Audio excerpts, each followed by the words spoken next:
Good evening, Arizona. You're dialed into Division I men's college basketball as the 12-7 GCU Lopes play host to the Redhawks of Seattle U. Welcome inside GCU Arena. I'm Kate Longworth. We're very excited to have the 3TV audience and Tim Ring joining us for tonight's game.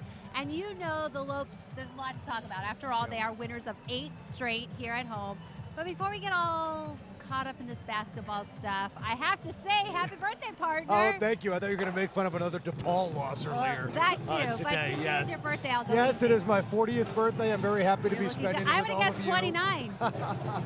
It is good to be here, and thank you very much. I appreciate it. Well, I'm hoping that the Lopes come up big on your birthday, provide you with a little gift, because you know they what? really need to win right now if they want really, that. They'll take the whack. Yeah, you know, they really do, Kate. And the thing about it is you say, well, okay, they played 3 conference games. We are still early. But the reality is, and Dan Marley told me this earlier in the week, if you want to win the WAC, you better win all your home games. And that makes essentially every home game, including tonight, a must-win. But also the other side of that coin, New Mexico State. Now, the Aggies are 4-0. They're probably going to be 5-0 after tonight. If I'm GCU and Dan Marley, I'm saying to myself, that team's not going to lose again until we get them here on February 11th. So essentially, again, if you want any chance of catching the Aggies and forcing a conference tie in the regular season, you better win games going on out in the conference schedule, especially here at home. Yeah, and you got to remember the Lopes obviously is in their final year transitioning to Division I play, so not eligible for March Madness, so they have their eyes on taking the conference. And the only WAC team to beat them at home last year, well, that was Seattle U. So you better believe that these players know what the task is for them at hand tonight. They're big, they always play big, they play really slow, play a zone, they slow the game down, so it's going to be low scoring. We just got to execute our offense, go back down, play defense. We can't rely on us being better on offense, and then we have to go down, get stops, and we can get out and push and get out before their zones to get set up, because they like to slow it down and it's a grind out game, and that's how they got us last time. Well, you know, defensively, they play kind of like a zone. I think last year they played zone against us, and you know they're kind of a bigger team. They got a bigger point guard, and they're kind of they can really shoot the ball. So we just got to make sure that we get out on them on defense, and then on offense, we make sure we take our time against that zone. Well, Seattle U's success relies on when they're able to go out there and set the tone. So no doubt the game plan for Dan Marley and his players tonight is to take ownership and play their game tonight. Yeah, Kate, and good news also for the GCU front line. Aaron Menzies is 7'3" tall. He scored 35 in a game earlier this year for Seattle. Will not play in this game tonight. So the Seattle Redhawks will be a little shorthanded. For more on tonight's game, we bring in the men who will call the action. Barry Butel and Scott Williams. Barry, take it away. Thank you, guys, and happy birthday to Tim Ring. A big happy 3-0, birthday, buddy. Is that what he said, 3-0? 3-0? I He's thought closer it was to my age, 3-0. 3-0. Wow, come on. Leave the guy alone. Well, how about the WAC standings as Tim and Kate were talking about it? Yes, the Aggies are on top at 4-0, but right behind and staying on pace, and how important every conference game is, 2-1, tied with CSU Bakersfield. Yeah, New Mexico State, they are rolling the class of the WAC right now. Huggins 8th in the WAC in scoring, 15 points per game. Obviously, GCU and Cal State, CSU's Bakersfield are doing good. And a big congratulations to Fred Sims Jr. at Chicago State, WAC Player of the Week, 15 points a game. Big week for Fred Sims Jr. and the Cougars from Chicago State. Last Tuesday, a big victory for the Lopes. Non-conference matchup, 90-58, their biggest offensive output as of so far this season. They were hot offensively, and they were very aggressive. They created a lot of steals, moved those basketball down the floor, got high percentage shots, shot 62.5% as a team for the game. I mean, that is like unheard of. They really just took the fight right to the Hawks, and the Hawks couldn't respond after they got down 20, 30 points. Josh Braun, 32 minutes, 20 points in the game. Dwayne Russell, a big story, of course, 7th overall in the entire nation, averaging 22.9 points per game. Yeah, money again, but he gave us a big scare when he collided with the Hawks defender in that first half. He limped off the court, but he came back in the second half. He was able to use his wheels and get to that spot. Then I think everybody had a sigh of relief as he was on attack mode once again. But he just does everything for this basketball team. And I love this one here in the first half. After a power layup earlier, we gave him a little grief. He comes back and slams that one down with not but one, but two hands. Look at a big smile. Wayne Russell with a big night. 17 points, 4 steals, 3 assists for Zero, the hero, coming back from that bit of a scare when he went knee on knee with Isaiah Milan. Well, a guy that stepped up. He'd been kind of a little bit quiet, kind of hit a wall, the freshman wall maybe, but Oscar Freyer came out strong at 14 points. Yeah, he was only averaging 3 points in his previous 3 basketball games, so he was a player we wanted to spotlight and watch, and boy, did he respond in a big way. Got the ball going for the reverse dunks, and he shot the threes, and he was in attack mode with the pick and rolls and driving to the basket. I just like the way this guy finally said that I need to be more aggressive when I come off the bench. I can't let the game come to me. I got to be in attack mode. I love that swim move right there to the hard right-handed drive. Oscar leading the team with 15 blocks, 14 points, 5 rebounds, 6 of 9 from the field, was 2 of 3 from the arc. Now Seattle comes in a record of 9-9 overall. Red shirt senior guard Brendan Westendorf leads the team in scoring at 6'5", a big guard. He's that big guard Dwayne Russell's talking about. Goes 6'5", 195, averages 15.5 points, shoots 129 threes on the season. That's 7 a game. So he likes to get them up, and he shoots a high percentage from out there. So I think this GCU Lopes team better put a lot of attention on making sure they run him off the 3, force him into some double team coverage. Very active, 32 steals as well, leading the Red Hawks. Let's send it back to the birthday boy, Tim Rain and Kate Longworth. All right, guys, thanks. Hey, Scott, real quick, when you began your college career, there was no shot clock. Then it went to 45, then 35. This is year 2 of the 30-second shot clock. For a team like Seattle that likes to control tempo, slow down the game, how does the shorter shot clock impact them and affect what they're trying to do? Well, it's very simple. You got to be aggressive. I think it takes backcourt pressure. It's establishing your tempo that you want, and that's what the GCU Lopes want to do, especially against the Seattle team. They want to walk it up after free throws. They want to walk it up after missed shots. They want to be aggressive. Get after them, put pressure in the backcourt, force them to play fast. They may make passes that lead to shots that you want them to take, not the shots that their coaches want them to take. That'll speed up the pace of play. Anytime they have an opportunity to run after missed shot steals, keep this pace high. They want a game in the upper 70s, mid 80s tonight. All right. Will, if you're wondering about age, Scott and I can agree. God bless the class of 86. There you have it. No mystery on the Lopes pregame show here on 3TV.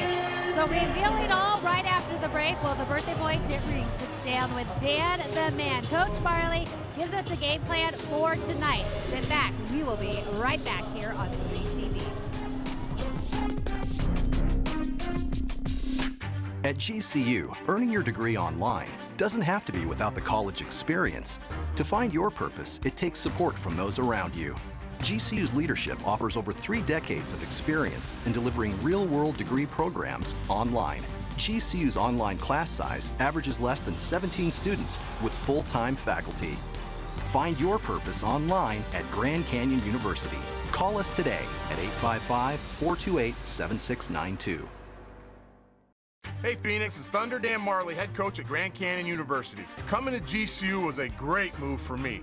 Join Antelope Nation by enrolling as an evening student at our beautiful campus in the heart of Phoenix. Earn your bachelor's, master's, or doctoral degree to take your career to the next level. Engage with industry expert instructors in small classroom settings where you can get the support you need to excel. Scholarships available. See you on campus. Go Lopes. Find your purpose at Grand Canyon University. Visit gcu.edu/evening. Be sure to get your GCU men's basketball tickets now. Get great WAC conference tickets for upcoming games with CSU Bakersfield, UT Rio Grande Valley, and New Mexico State, among others. And remember, the GCU Arena is a great place to bring the entire family. Reserve your tickets now by contacting the GCU box office at 602-639-8979 or by going to lopestickets.com. And we are back here at GCU Arena counting down the minutes for GCU basketball tonight right here on 3TV. Tim Ring alongside the coach, Dan Marley. Tonight you guys welcome in Seattle, the alma mater of the great Elgin Baylor. Now, did you play against Baylor? I hope Elgin's not playing. He ain't walking through that door. No, I didn't play against Aldridge, but I know who he is. Just making sure. Okay. Hey, real quick, before we get to those guys, you got some, I guess, breaking news for us here. You guys are obviously been battling injuries all year, and you may have another one down tonight. Yeah, Dwayne Russell may not play. It's going to be a game-time decision. Hurt his hand, so he's going to get looked at by the doctor right before the game. He'll come out here and see how it goes, but it's not looking good right now. All right, it's his hand, too, not his knee. We'll get to that knee in just a bit. But first, let me ask you about that game this week against San Diego Christian. Dan, obviously, when you play a lower-level team, job one is to win, but you also, as a coach, you want to win crisply. No bad habits in getting that win. Do you think you did that? I thought we did okay. First half was a little shaky. We came out in the second half. I thought we played really well.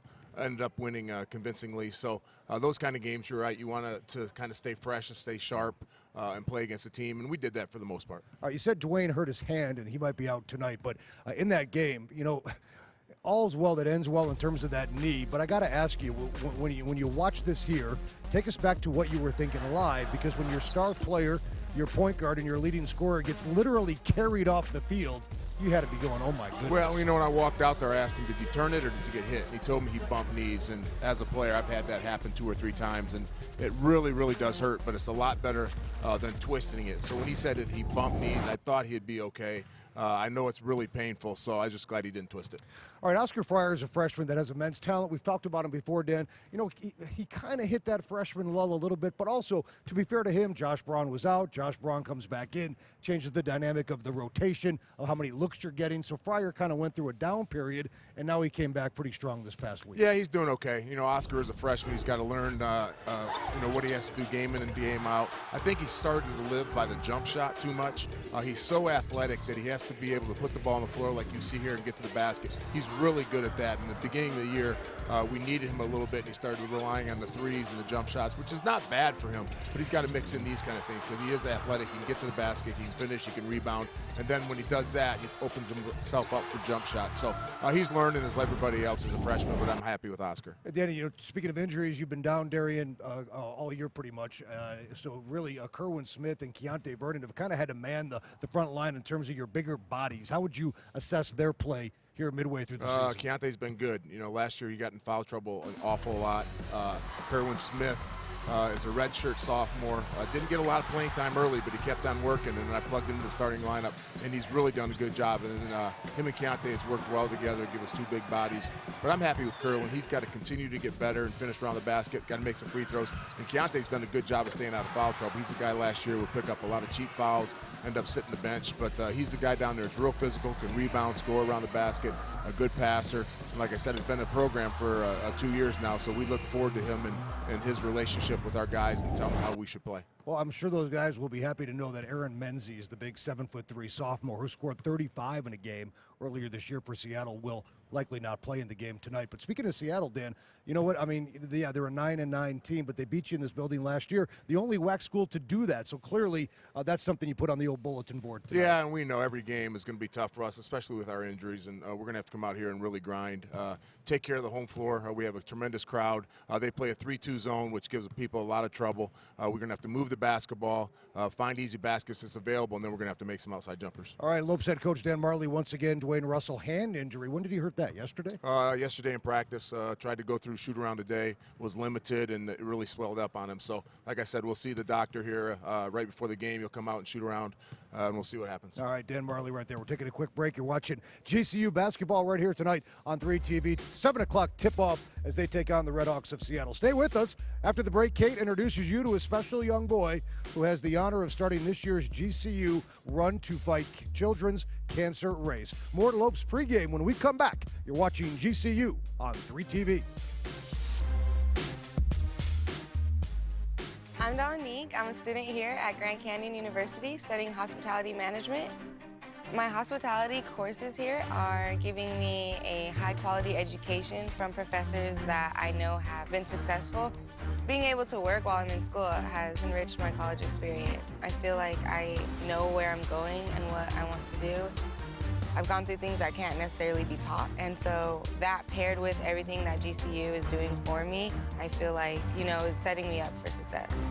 To have someone say, like, I want you, that's like a lot for someone like me. They're changing people's lives. By changing my life, now you changed my little brothers and sisters because they saw that I went to college. It'll just be, my greatest accomplishment, not just because it's a diploma, but because, I did what no one really thought I could do. When they say, find your purpose, they mean it.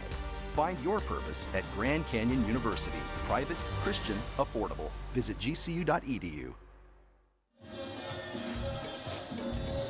We are back live at GCU Arena, Division I basketball tonight on 3 TV as GCU welcomes in the Red Hawks of Seattle. The local media continuing to take note of Lopes basketball. The Bauer and Bow Show live going on out here at the arena on Fox 910.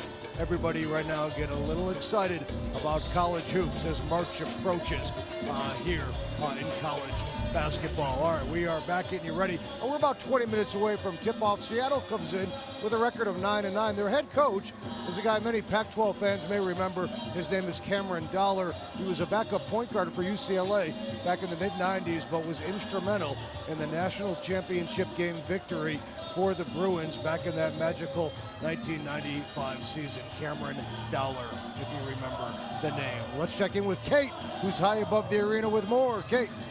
Well, tonight, Tim, we'll be talking about a lot of heroes on the court, from the coaches to the players. But we got to remember, life is bigger than, of course, just the game of basketball, which introduces us to our next hero, if you will. Jace Hydachek was your normal rambunctious, running around child, and he loved sports. But everything changed in his life when in 2015, his family found out he was fighting leukemia.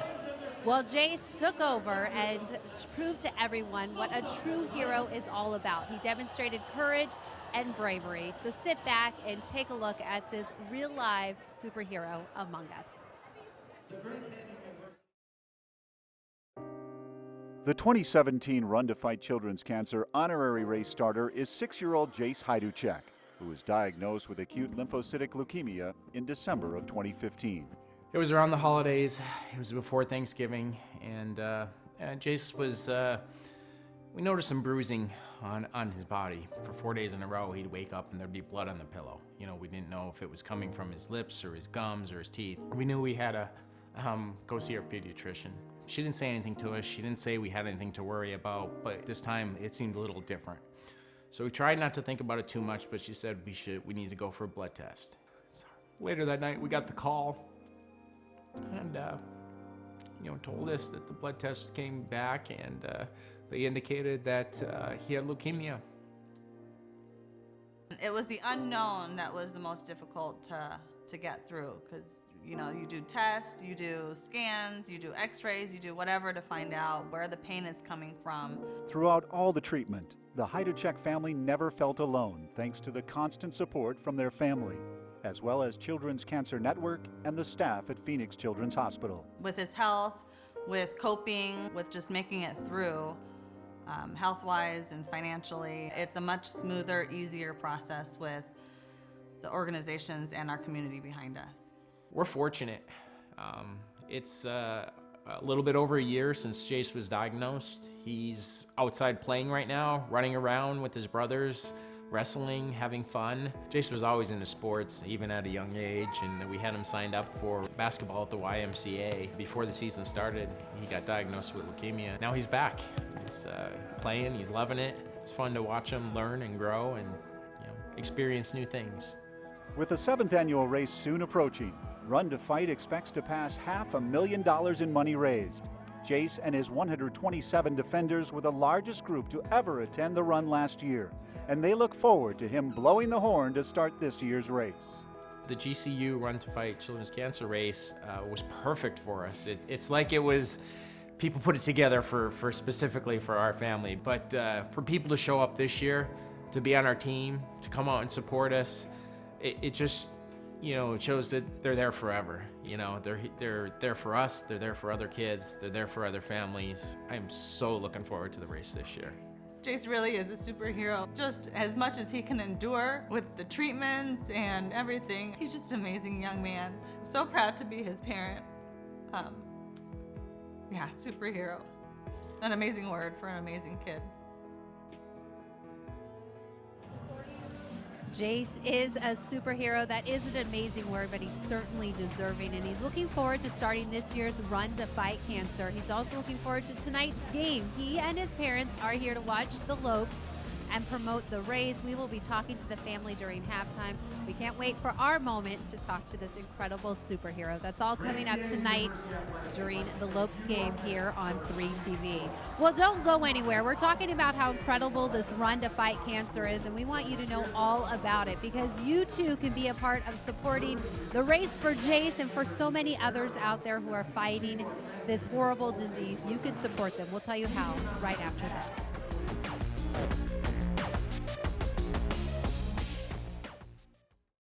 I'm Dewey, a student here at GCU studying communications. My dad graduated from GCU in 2009, and he is definitely bleeding purple. He loves GCU to the max. Me choosing to follow in his footsteps was the best idea I could have chosen. The program they had here and the direction it could take me was exactly what I wanted and what I needed. I am a GCU Lope, and I will forever always be one. Find your purpose at Grand Canyon University. Private, Christian, affordable. Visit gcu.edu.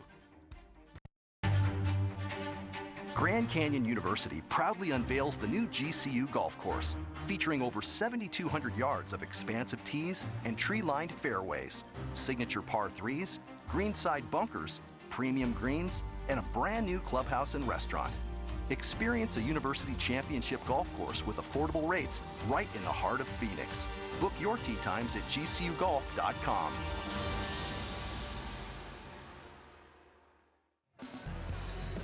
All right, welcome back to the Lopes Pregame Show here on 3TV. And we want to remind you, as you're following along the game tonight, you can be a part of our broadcast. That's right. Find us on Twitter and Instagram. We know you have your phone or computer nearby as you're watching. You're a multitasker, so use that hashtag LopesRising, and you just might be a part of our broadcast tonight. You can see those tweets streaming on the bottom of the screen right now. I'm Kate Longworth, welcoming you back here on 3TV. We're getting you ready for a tip-off between the Lopes and Redhawks of Seattle U tonight. But first, I am joined by a very special member of GCU. It's Community Outreach Manager Debbie. Thank you so much for being here with us tonight. You do such an important job, and I know right now you're gearing up for the Run to Fight Cancer. That's coming up on March 11th. We just saw Jace's story. We know how many incredible kids this is going to help and people out there fighting this disease. What's this run mean to you and the university? Tell us a little bit about it.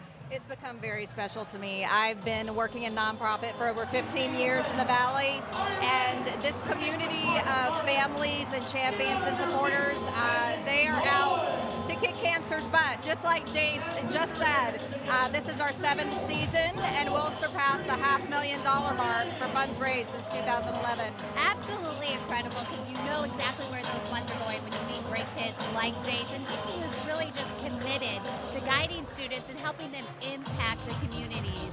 Take me through that whole process and what you do in your job from day to day. Well, I have a dual role as Community Outreach Manager for the university and Race Director for Run to Fight Children's Cancer. So as Race Director, I get to employ 5 student workers across all colleges, and it's amazing to work with them. They operate as if they were seasoned event coordinators. And for the rest of the student body, relative to community service and social purpose and global impact, they're amazing. If you haven't hugged a millennial lately, you should. Because we're looking at the video right exactly now. What they can do, yeah. Yes. Take me through just some of the outreach programs that the university sponsors, from the Learning Lounge to Canyon Cares at Christmas, Phoenix Dream Center, Habitat for Humanity. It looks like we have some video of that right now. Habitat for Humanity is an amazing program, and when we talk about, when Brian Mueller talks about strategic integration, yes, that's what we're talking about. We are supporting Habitat for Humanity through corporate volunteerism, student community service. We're investing in our neighborhood. We're improving homes. We are supporting a nonprofit charitable organization through employee donations. That's a really special program, and one that's it's really unique and innovative. And some of the other charities that we work with, it's from corporate volunteers, our staff members, to our students. We talk about social purpose and global citizens. We're preparing these students for what the world needs from them, and they're up for the challenge, and they they show that every time. Yeah, what difference do you notice as you're saying this is the future? These children are the future, these college students rather. So what do you notice when they are involved in community outreach like this, at 20, 21, 19 years old? Well, the first thing I notice is they're not afraid to get up and report to campus at 6 a.m. to go paint a house. And for a college student, that's saying a lot. Right, I don't even like getting up at 6 a.m. What I see is their brains clicking. What I see is they're not afraid of the issues, and they're not afraid to ask the questions, and a lot of times they're getting the questions right. And they have excellent ideas and innovative ideas, and they're willing to do the hard work. That's incredible. Thank you so much, Debbie, for being with us. We look forward to talking throughout tonight's broadcast about the race to fight cancer. That is coming up on March 11th. More of those details to come throughout the game. Meanwhile, the Purple pregame party is happening right now. It is Beach Day, Hawaiian shirt night here in GCU Arena. The party's just getting started, and coming back, we're bringing back the birthday boy for this party. Tim Ring joins me to talk about the WAC and so much more. We'll be right back.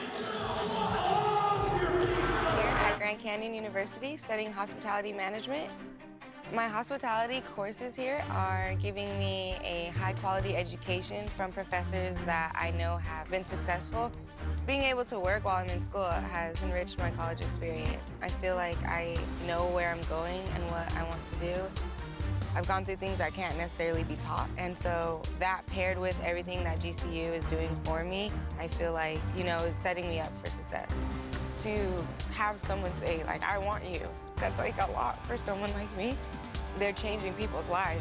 By changing my life, now you changed my little brothers and sisters because they saw that I went to college. It'll just be, my greatest accomplishment, not just because it's a diploma, but because, I did what no one really thought I could do. When they say, find your purpose, they mean it. Find your purpose at Grand Canyon University. Private, Christian, affordable. Visit gcu.edu. Welcome back, a live look inside GCU Arena. This is what they call the Purple pregame party, and I think you can see why. It is a party waiting to happen here at GCU Arena. We're counting you down to tip off here on the Lopes pregame show here on 3TV. I'm Kate Long. We're joined by birthday boy Tim Ring. Tim, I would like to pretend they don't do this every game, and this is just for your birthday. But, well, the Lopes do get pretty excited for every game. I was just rocking out with this pregame party for real. I mean, listen, when you get to be my age, you've been around the block, and I know we've talked about this. If you have not come down to this arena to check out a GCU game, I've seen many college atmospheres, bigger schools, more prominent basketball schools historically that cannot touch the environment here at Grand Canyon University. Just look and listen. I know. I'm saying that every day. If I got paid for every time I just say that, how much excitement is in this building, it is evident. Unfortunately, normally we see strong performances from the women's side as well. Tonight, though, the Lopes falling to Seattle U, 86-60 the final there. Meanwhile, looking at almost at halftime, Chicago State with the 35-31 lead over UTRGV. I know, Kate, a lot of eyes where the GCU fans are on that Mexico State team. They play tonight. At the bottom of your screen, they're hosting UMKC, Utah Valley, and CSU Bakersfield going out of that game in Bakersfield as well. NCAA Top 25 action, Kate. Number 1, Villanova hosting Providence. Villanova wins that game by 10 points. Texas and Kansas. Kansas is a winner. A game of high local interest. U of A gets Alonzo Trier back in that game at Pauley Pavilion against UCLA. Trier has 12 points, and the Cats get the win, 95-86. Gonzaga remains the only unbeaten team in the top 25. They're in action tonight. Number 5, Kentucky at home. Baylor, TCU. Marquette gets the upset on the road today at number 7, Creighton. West Virginia is at Kansas State. Number 9, North Carolina at Boston College. Carolina gets an 8-point win there. Louisville and Florida State. Stanford at number 11, Oregon. All right, that's how the NCAA is shaping up with the top 25. Meanwhile, the number 1 ticket tonight right here on 3TV. It's Lopes basketball. It doesn't get any more exciting than this. I mean, the birthday boy, Tim Ring, just laid it out for you. This is the place to be. If you're not in the arena, we're glad you're locked into 3TV because we have tip-off right after this.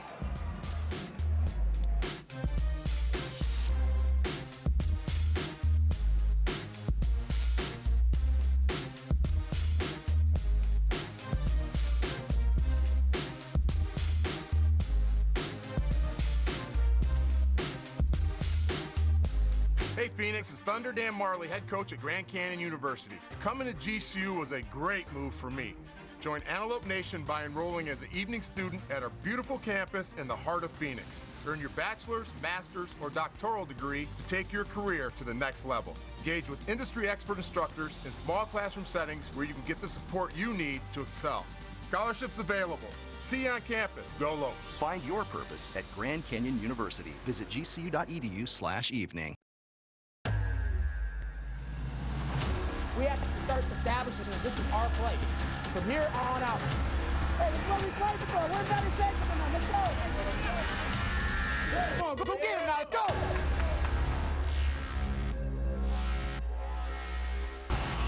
Live from the heart and soul of Phoenix, welcome to Grand Canyon University.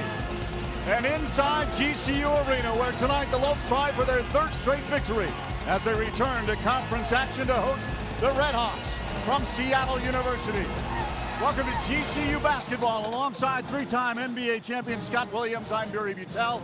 Kate Longworth will be along in just a moment. Well, the WAC is WAC in action, and on top, the Aggies from New Mexico State, and the Lopes just behind at 2-1. Yeah, some things change, some things remain the same. New Mexico State off to a great start, lost their coach to UNLV, but they're rolling again.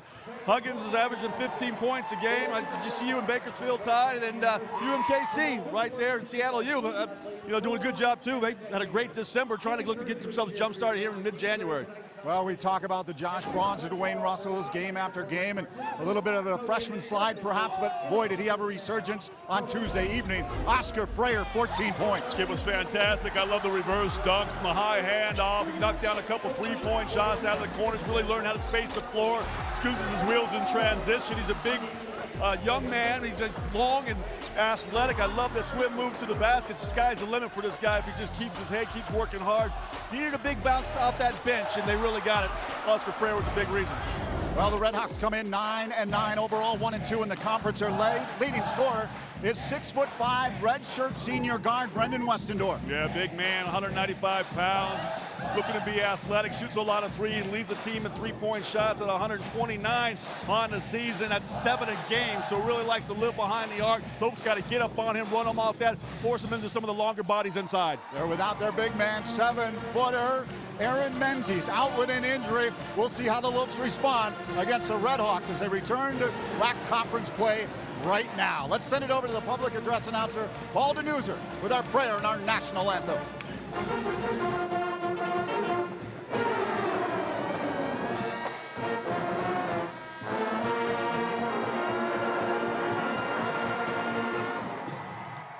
Good evening, ladies and gentlemen, and welcome to GCU Arena and tonight's Western Athletic Conference men's basketball matchup between the Seattle University Red Hawks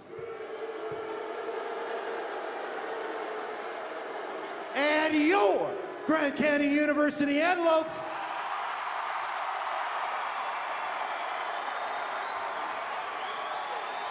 Ladies and gentlemen, at this time we ask that you all please rise. Gentlemen, please remove your caps as we begin this evening's competition with the word of prayer. Tonight's prayer is led by Carol Gary, a two-time alumna from GCU. She and her husband Grant homeschooled their 2 children and began serving as faithful supporters of GCU's Run to Fight Cancer in 2013, following the tragic loss of their oldest son, who battled leukemia for 2 years. They support the Evan C. Gary Memorial Scholarship through the GCU Scholarship Foundation.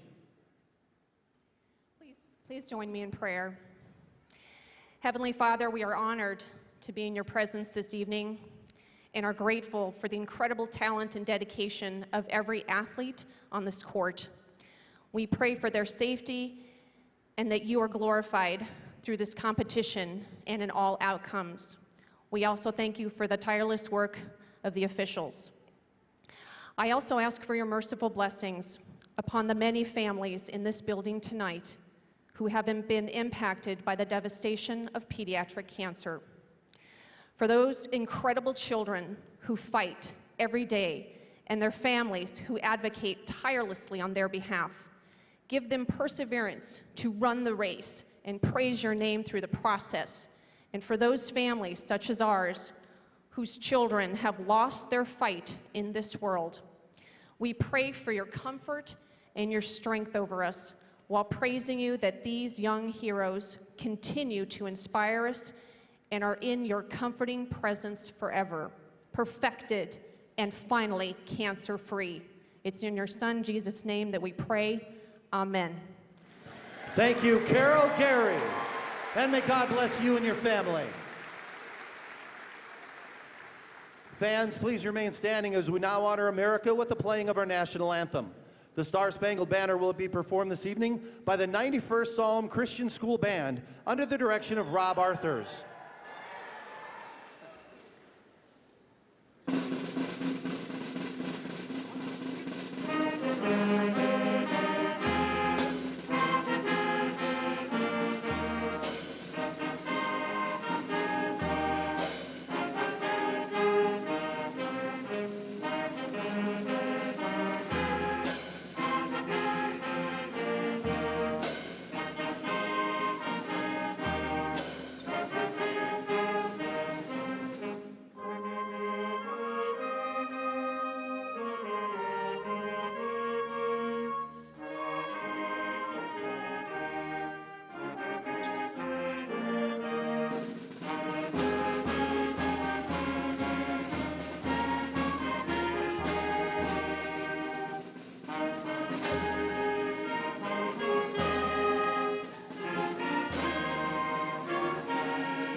Thank you.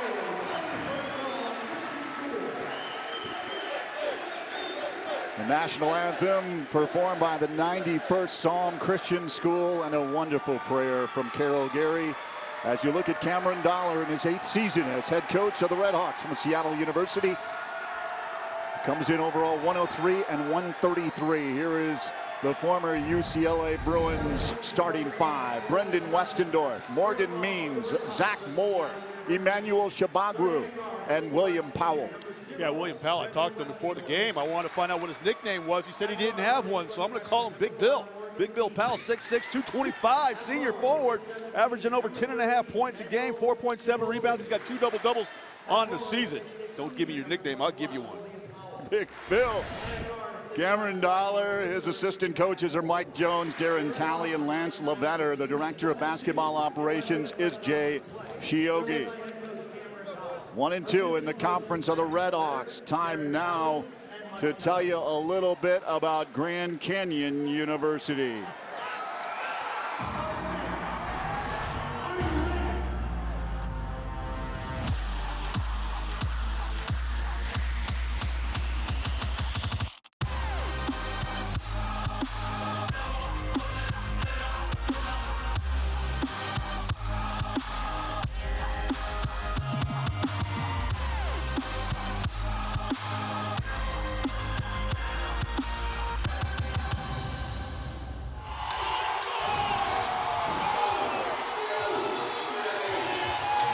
Here are the starting five for head coach Dan Marley and the GCU Lopes.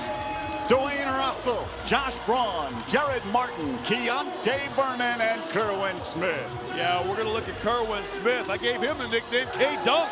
This kid's leading the WAC in field goal percentage, 70%, 42 of 60, doing a fantastic job. In his last 5 games, 4 of those starts, he's averaging 9 points and 5.5 rebounds. Look for him to play really big inside tonight, using his length around the basket. I know that Coach Marley chatted with Tim Ring in our pregame show, mentioned Dwayne Russell, maybe his status in question, but there he is, about to be introduced. Zero the heroes, or right after Josh Braun. Zero the hero, 7th leading scorer in the entire nation for the Peoria, Arizona native. Dan Marley in his 4th season overall, 71 and 44. The associate head coach is Todd Lee. The assistants are Chris Prevalone and TJ Benson. The director of basketball operations is Luke Dallariva. The assistant director of basketball operations is Deathy Fall. The graduate assistant is Brendan Sabian. 12 and 7 overall, 9 and 2 here at GCU Arena, 2 and 1 in the WAC. Time now for Scott's 3 keys. Well, as you know, it's a Hawaiian theme night tonight, Barry, so kind of a Hawaiian theme to our keys here. Yeah, North Shore. The Red Hawks want a slow, gentle pace. Well, give them an up-tempo game tonight. Big scoring waves from these Lopes tonight. Really want this game to be played up in the 80s tonight in a Maui gym rights. You need an energetic group scurrying around on defense tonight, pressuring that ball handler, deflecting passes, overplaying the passing lanes, getting steals, and then running in transition. And then a land called Honolulu. This is from one of my favorite childhood songs. If you might remember, Puff the Magic Grab, Live by the Sea, Falling in a Model Miss, and a man called Honolulu. Well, that's what they got to do tonight. They got to pump, they got to roar, they got to start, they got to play like dragons. You need the littles to play big and the bigs to play bigger tonight if you want to get a win against these Redhawks. And we are underway. The fans will remain on their feet until the Lopes hit their first bucket. Dwayne Russell to his right as you look at the officials. Rick O'Neal, Brad Fowler, and Martin Chihusky. Braun, three-point attempt. Off the rim, rebound. Reached over to Jared Martin, called for the foul as Zach Moore grabbed it. And an early foul for Jared Martin. Yeah, they went with the flare screen to Josh Braun, who was fantastic with those 20 points. The Mayor was knocking down threes against San Diego Christian. Interesting they didn't go with that high handoff play that led to a dunk for Kelte Vernon. Westendorf tried to stay with it, knocked out of bounds by Martin. Good defensive play. Yeah, Martin, you'll have to keep an eye on this guy. He's leading the WAC in steals, 1.8 steals per game. Always getting his hand in and around the basketball. Lots of deflections. Inbound, incoming Moore. He likes to try to hit it from three-point land. Means driving, baseline, came over the top to Dwayne Russell and said, sorry. Yeah, Russell got beat on the drive. He didn't move his biscuits, but look at this recovery. He comes back and uses that right hand of all things and swats that one out of bounds. A little bit of a grimace on that, but he got the block. Driving with just seconds remaining on the shot clock. Vernon pulls down the rebound for Russell after the miss from Powell for Big Bill.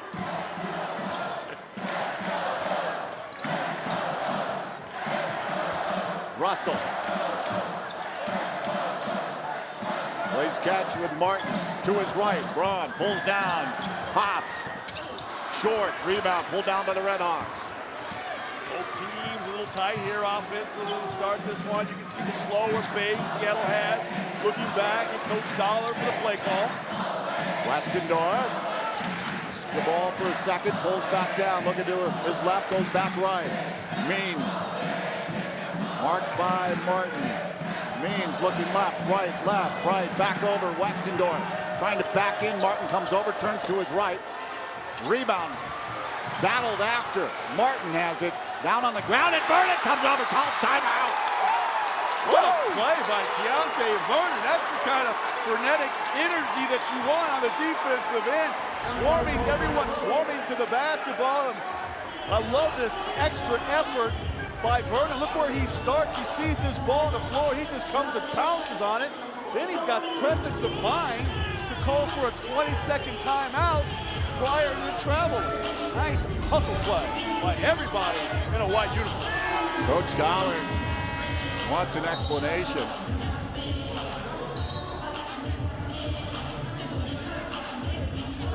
Definitely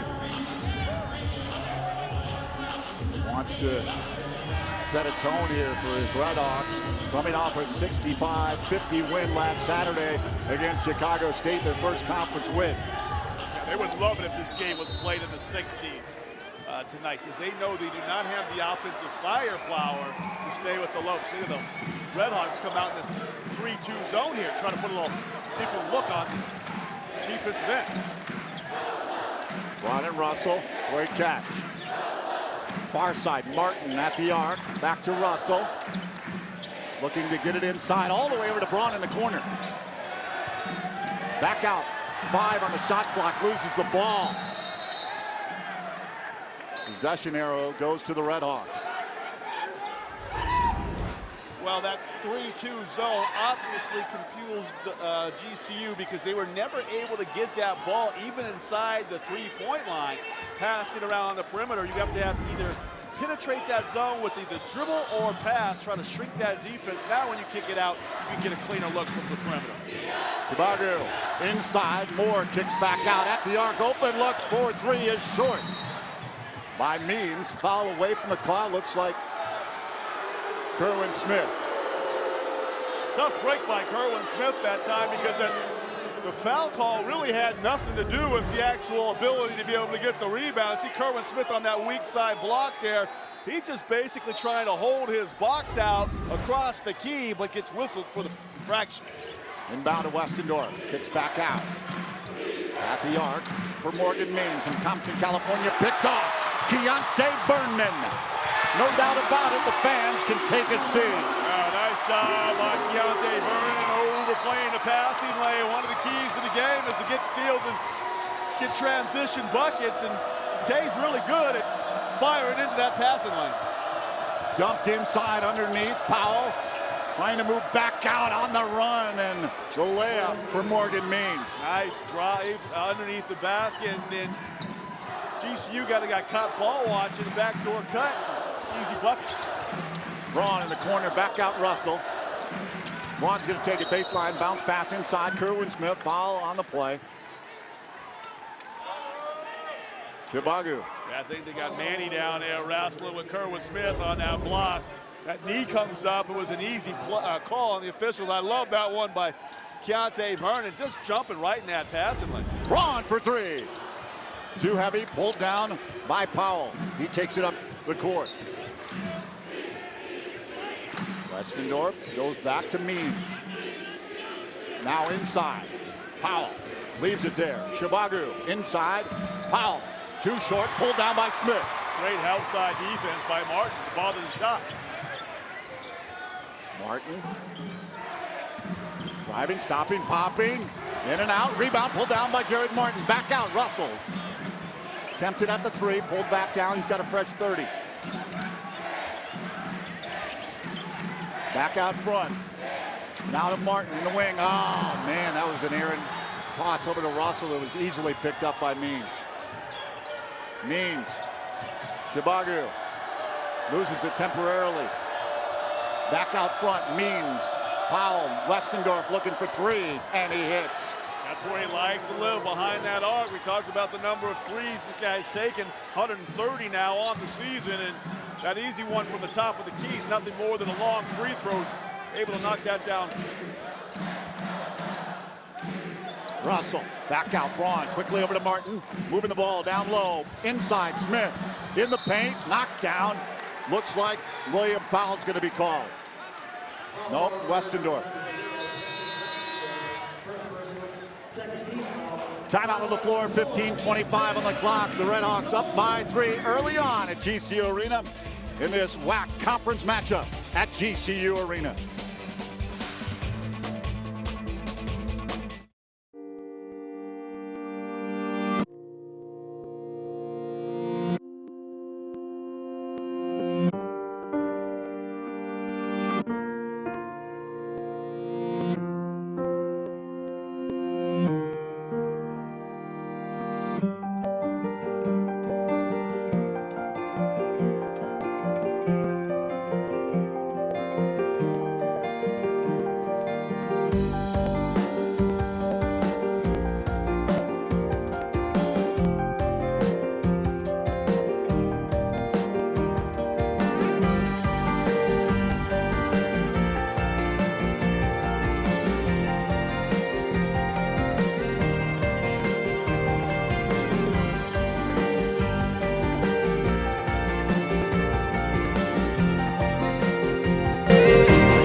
College isn't always simple.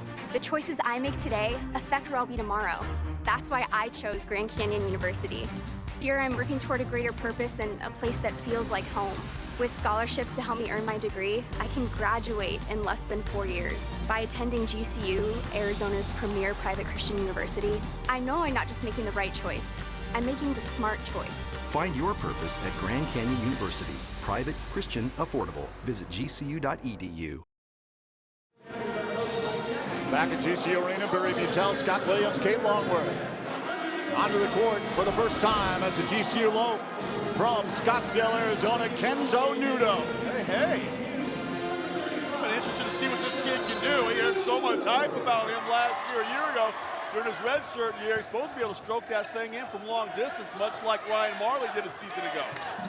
Achilles injury, a miraculous recovery. Just about 4 months. Never heard of that. Those are normally 7 to 9 month injuries. Russell back out front. Looking for three. Too heavy. Vernon tried to battle after it. Pulled down by Shibangu. Westendorf, foul quickly underneath Means. Pulls back the 3 attempt. Rings out. From Matej Kavas in the game for the first time. Kavas playing well the last 3 games. Has gone for 13, 16, and 24. Way off the mark for Nudo in his first attempt. Right, not shy though. I like that. He knows where his spots are on the floor. Nobody's guarding him, so he fired it up there.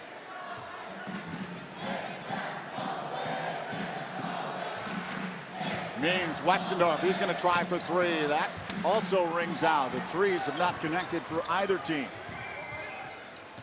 Bounce pass, Nudo. Pulled back out. Russell, quick ball movement for the Lopes. Braun driving, hoop and a harm. Oh, I think they're going to get Braun charging he was outside of the area. Yeah, check his feet. Big Bill giving up the big body down there on Braun on that baseline. Takes that charge. You see, slides down there, gets in position. Yes, he did get that one. I thought Josh Braun was going to try to knife to the left of William, but Powell took that one square in the chest. Nice call by the officiating crew. Well, so for their last 4, close to 320. Means looking inside. Powell back out. Shibangu driving up top. Powell pulls it down. Waits. Wrong call. Big William Powell working hard underneath. He came from the right side of the floor after Vernon went for the block. No one to block out Powell. Then he utilizes the head and shoulder fake. Got Josh Braun up off the floor. Now he's going to the line for 2 freebies. Braun has got 2 fouls early on. That's not good news. Now a 76% shooter from the line. He front rimmed that one and rolled out of there. Reminder, the conference loss last year, 59-57 right here at GCU Arena. The Redhawks came in and beat the Lopes. Yeah, the lone conference loss, if I remember correctly. Yep. They beat New Mexico State, they beat Cal State Bakersfield, Chicago State, but Seattle U came in here after being down 8 points, came from behind to steal that one. Powell missed both. Braun took a seat with those 2 personal fouls, and Shaq Carr's in the game. Nudo, that knocked out of bounds by Mali Shibangu. They were ready for that play. The Lopes have run the flare screen to shooters to that wing position a number of times. I think they may want to put that one to bed for much later in the half, or maybe even in the second half, because that's going to be a steal going the other direction. Frayer in the game to the left. All the way across. Nudo pulls down. Frayer. Russell at the line. 4 on the shot clock. Got to do something. Driving baseline. Quickly have to get it off. They do. Short. Shot clock violation. The zone is bothering the Lopes. They are doing very good a job of staying long and active with their hands in passing lanes, making pressure on the Lopes to be able to find open offensive teammates, and the skip pass is about the only pass that they're able to make right now. You got to get somebody to dribble that ball off penetration. Frayer got a hand on it, knocked it out of bounds. Shibangu inbound in the game. Scott Ulanio, number 11 for the Redhawks, has the ball, bounce pass, near side. Westendorf backing in. Finds Ulanio. Kavas driving up high and up over the top of Frayer and in. Yeah, you took that one from the top of the key, right down the heart of the Lopes defense for an easy lay-in. That will not make Coach Marley happy. The Thunder damn him, and they will come out real quick. Floater by Russell and in. That put an end to a very long drought. 4 minutes, 40 seconds. Good ball rotation and then a drive off the dribble led to an easy bucket. Guadiel, Kavas, Moore looked inside, nobody home. Westendorf there late, but Nudo finally came up with it. Nudo came up with that for a nice effort by Vernon. Driving, Shaq Carr, left hand not there, pulled down Westendorf. Oh, loses the handle. Underneath, loose ball. Vernon battling after. Jump ball, possession, Arrow Lopes. Look at Keontae Vernon and the young freshman Shaq Carr, not afraid to go down and get a little scraped elbow or a knee burn. Shaq Carr doesn't give up on this. When it looked like a little body contact, he comes from back underneath like the hockey players do from behind the goal. Punch that one away, and then Vernon now twice is dove on the floor to secure the basketball. Twice he's gotten the ball back for the Lopes. Going to take a breather on the bench. Kerwin Smith and Nudo driving. Foul called on the Redhawks. That's what it takes, a hard drive. Go strong right hand dribble, get inside that interior of that zone defense. Matej Kavas gets the personal foul. The Lopes down by 3 to the Redhawks here on 3 TV.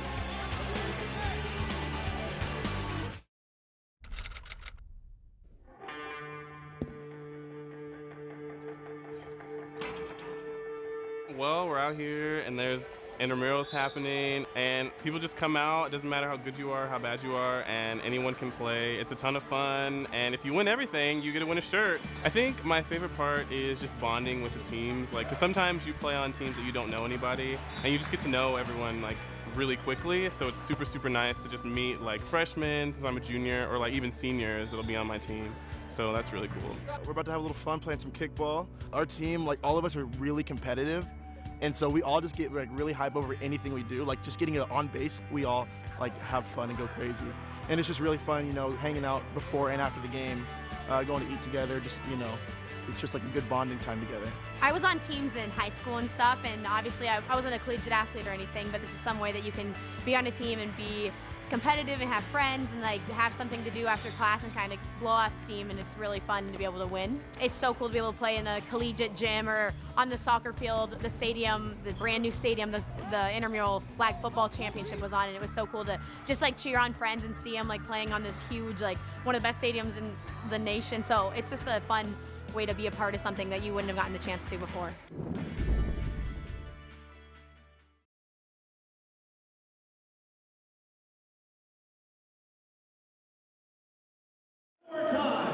Welcome back to Lopes basketball here on 3 TV. GCU trailing 7-4 to Seattle U. Still early in the game. I'm Kate Longworth. And right now there's a lot of young fans in the stands cheering for their heroes on the court. But make no mistake, there are some superheroes in attendance tonight as GCU focuses its efforts tonight on their race to fight children's cancer. That's right, you'll see the players out there laced up all in gold. This is all for the race to fight cancer coming up on March 11th. This season, race organizers expect to surpass the $500,000 mark for funds donated directly to Phoenix Children's Hospital and Children's Cancer Network. This is the 7th annual run, and for more information, you can go to the runtofightcancer.com. An incredible event, and guys, while we're focused on basketball tonight, you cannot forget those young heroes in the stands and their families as they're going up against the battle of their life, and many of them coming out on top. We're so thankful for that. That's No awesome. doubt. Yep, it's amazing. How far do you got to run? I'd do that, but I don't want to do like a half mile. 5K and a 10K. Oh, okay. I can handle a 5K. Like 3 miles, right? March 11. You're dropping some lbs. You'll be in shape. Yeah, I'm in the gym, man. This new body, this new year. Lopes turn it over there. You got Dwayne Russell got a shot blocked. They're stuck on the launch pad. They have not really been are, able to aren't they? find their offensive game. Yeah, both teams not shooting very well at all. Seattle 3 of 12, 2 of 10 are the Lopes. Kavas 3, and he hits. Oh my. You mentioned the 24 points he had against UMKC his last time out. Sometimes when a player gets hot like that, you give him that much room, and the basket just looks as big as a hula hoop. Jack Carr over to Russell. Russell back to his left. Carr is going to move in. Baseline drive underneath. Kicks back out. Prayer for 3. Oh, it doesn't connect. Rebound. Smith trying to get a hand on it. Pulled down there by William Powell. Yeah, when that shot went up, though, Smith is the only one down there working that offensive glass. The Lopes only have one offensive rebound. They need to get 4 bodies on there. Ulanio's picked off by Freyer. Leaves it for Russell. Russell back to Freyer. Looks inside out, picked off there by Ulanio. That would have taken the perfect pass. The young freshman will realize he can have another opportunity to get at Curran Smith. He had a guy in front of him and another one behind him. It was just too hard a degree of difficulty. Moore backing in on Russell. Back out Powell. Powell. Ulanio driving. And the foul. Yeah, I got Oscar Freyer. He has a tendency to play up just a little too close sometime to his offensive player, and then he got beat by. Just attacked that back foot. Freyer caught trying to retreat and recovery, just had to give up the foul. Scott Ulanio from Rome, Italy. Kavas is in the game. He's from Slovenia. Cameron Bell is going all over to find this talent.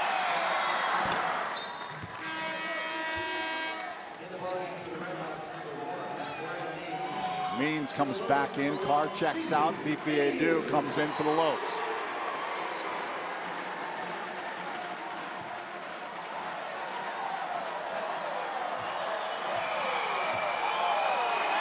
.55% free throw shooter. Ulanio misses. Yeah, so used to the Lopes jumping out to early leads. It'll be interesting to see how they play from behind now, down 7. Russell to his right, kicks back left. Freyer, bounce pass. Fifi looks for 3. That's not there.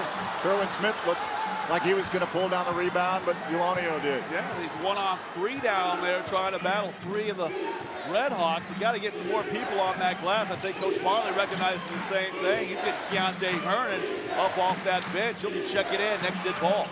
Kavas pulls back. Up over the top of Kenzo Nudo, and he connects again. 13-4.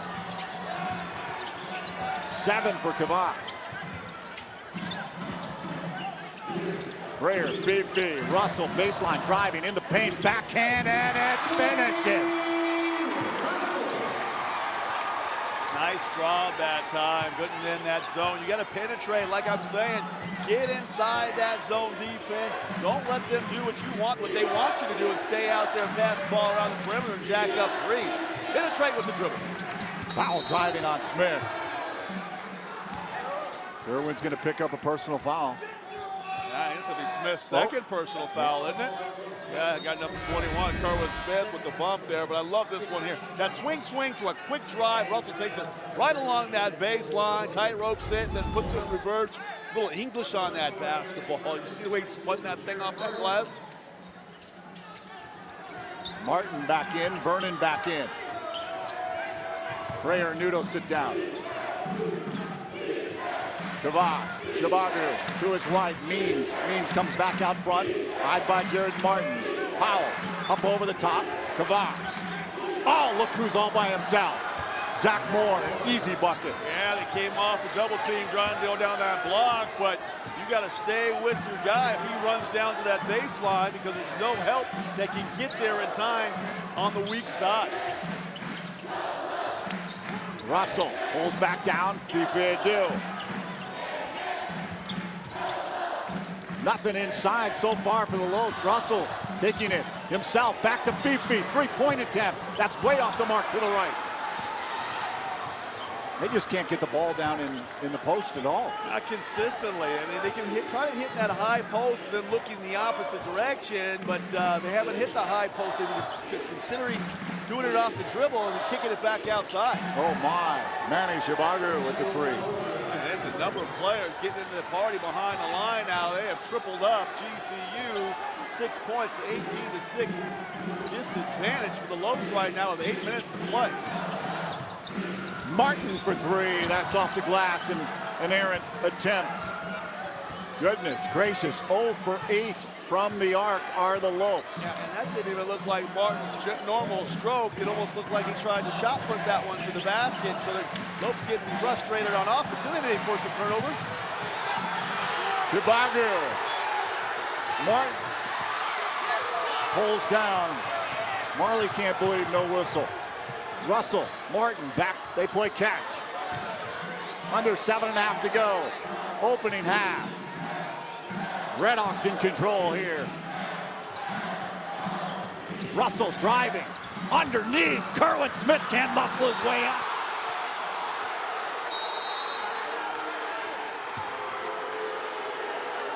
sure who that ball went out on. It was a nice pass to Kerwin Smith, but he was deep behind the basket, was not able to get that one up. Kvass grabbing that right arm and might get a little heated. Redhawks on top over the Lopes.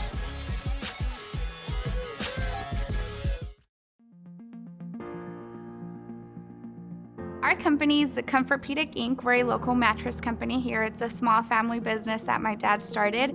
Now we are providing the dorm mattresses to the most recent dorms here at GCU. One of my professors, he was a professor for my junior year, Paul Waterman. He was the one that started everything. Without him, this wouldn't have been possible. I came up with a short presentation, a very quick business pitch. I presented Dr. Gibb with my company history, and he loved it. So first we started with the hotel mattresses. Brett Courtwright was very helpful, and everything ran smoothly. From there, we began with the dorm mattresses. We asked them what exactly they were looking for in a dorm mattress, and that's when we started to come up with a prototype. We brought in one of the mattresses that GCU currently has. We opened it up. We saw where they needed improvement and what we could do best to maximize a better prototype. And we came up with the mattresses that we have now, and after that everything ran pretty smoothly, thankfully. You can see the community thriving along with GCU, and just the fact that GCU was willing to buy locally from a company that's only 10 minutes away, you can tell that they really want the community to grow with them. I'm very proud to say I'm a Lope, and I tell it to everyone, go to GCU, Lopes up. I'm very, very proud.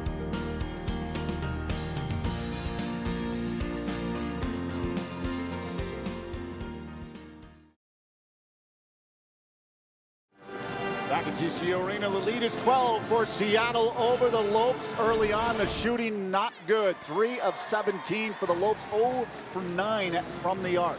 Yeah, the zone defense is really putting a whammy on the Lopes offense right now. They're not getting the penetration that they need off of that zone defense. You can see the ball kind of just starting in the middle here. You've got 3 players across the front of this line here for the Redhawks, and they do a really nice job. We want to go ahead and roll this one. When the ball goes to the side like that, it comes back. You see Kerwin Smith setting that pick.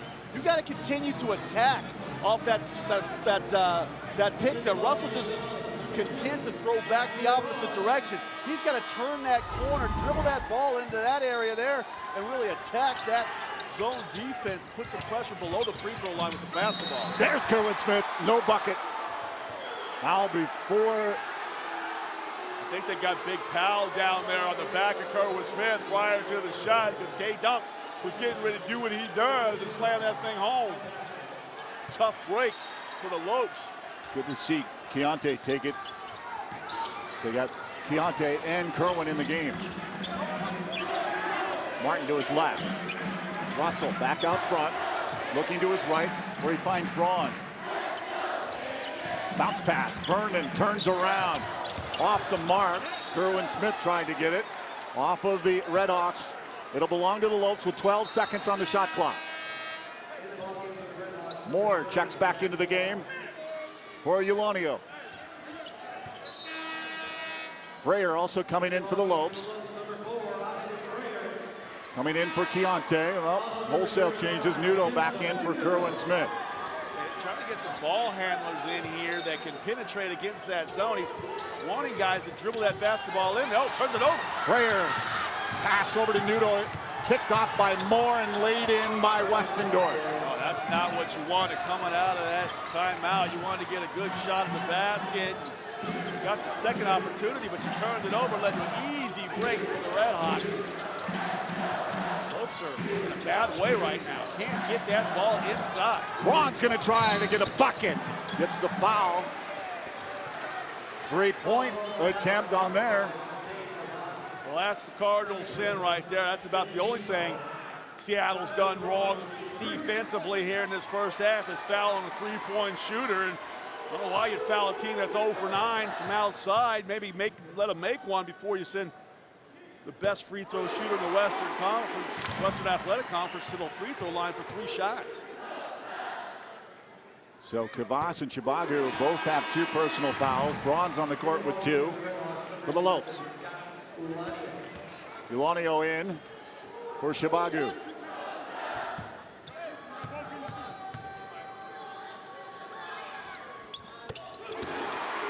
Coach Dollar and his staff saw something in tape that they've watched. That GCU has struggled against the zone. They don't play zone ever in practice. They never really have an opportunity to work against it. Powell bounce pass into Moore. Kicks back out. Ulanio back inside to Moore. Moore's trying to back in, back out Powell. Driving, kicks out to Ulanio. 2-point attempt. And Ulanio hits the bucket. That was actually pretty good D. Just better that time by the Ulanio. Had a foot on the line, or that would have been a 3-point make. Russell, Nudo. They play catch. Russell pulls back for 3. Short. Pushed out. Good job by Martin Nudo looking for some points. Doesn't find the bucket. Pushed out of bounds. It'll belong to the Red Hawks. Yeah, they're jacking that thing up from outside. They got to dribble drive that basketball. Even if there's not much there, if you got to go in there even against body contact, if it's just getting fouls inside out of bounds, you got to try to do something to soften that and zone up. Nudo 0 for 3, all from the arc in his first game as a Lope. Kavas pulling back over Braun. My, coming from all directions right now.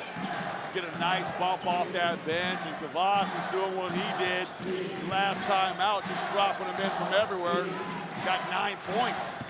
Averaging 7 on the season. Frayer, Russell to his right, stopping, popping just inside the arc. Well, that was a nice play. Got a little help there from Josh Braun. He's got 6 points. He loves that dribble drive to the right to the pull-up.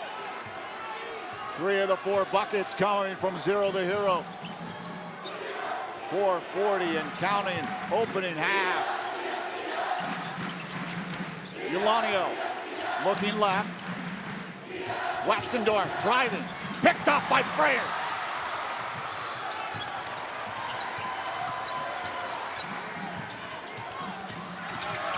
Braun weaving his way around Ulanio. That's a nice job by Josh Braun. He didn't settle for the outside shot. He put the ball on the deck, went by 2 defenders to get a nice layup. Martin and Frayer trying to get the Havocs. Loud. Inside, Moore. Kick back out, Ulanio. Bounce pass back to Moore. He kicks back out, Kavas. Short. Rebound, pulled down by Russell. Up quickly, Nudo. Driving, baseline, stopping, popping, doesn't go. Ulanio got a hand on it, ends up with Westendorf. Timeout on the floor, 3:41 on the clock, 24-13 is the score. The Red Hawks on top. We'll see if the Lopes can tighten up this deficit. Josh Braun doing his part. Keep it right here on 3TV.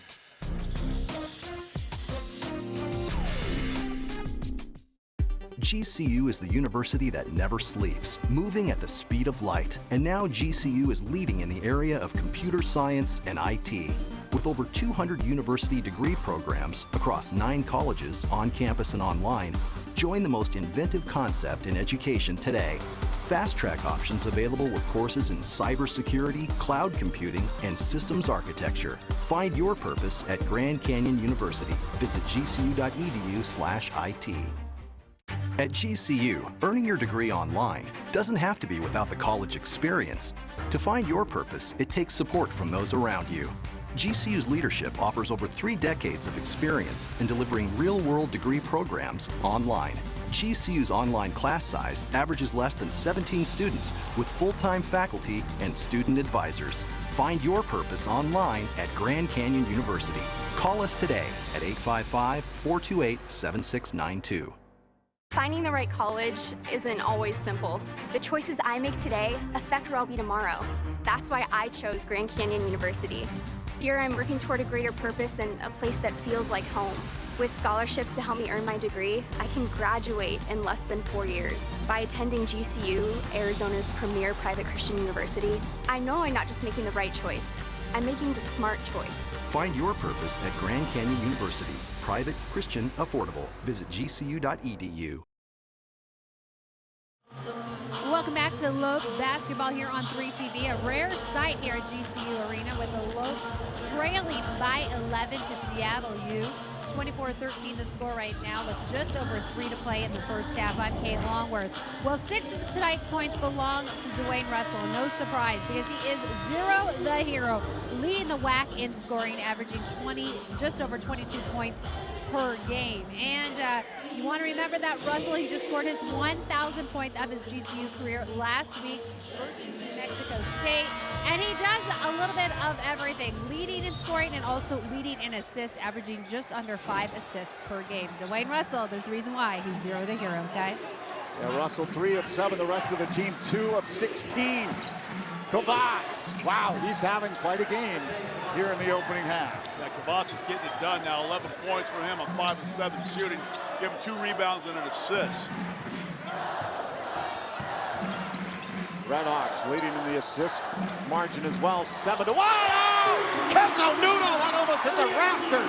Yeah, that was nice. He was 0 for 4, but had no hesitation. It was first 3-point shot after going 0 for 11 for the Lopes now.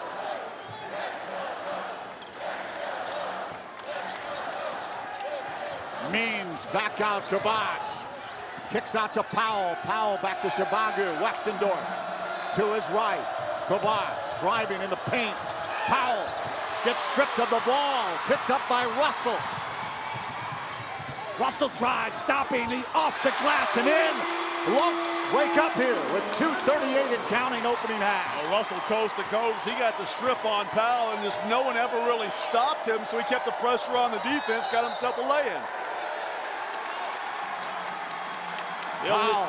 Illegal screen, illegal screen on the weak side there, trying to bring Westendorf back up to the top. Lopes on a little mini sprint here. It's what they need to try to steal this momentum, go into the locker room, if not try to tie this thing up here with 2:29 to play. Lopes hitting 4 of their last 5 from the field. Carr back to Dwayne Russell, quickly to his right, down low, Frayer for 3. Off the mark, rebound kicked out, Shibagu.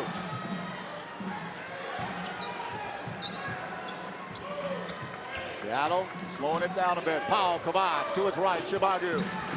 Back out, Means looking inside, nobody there.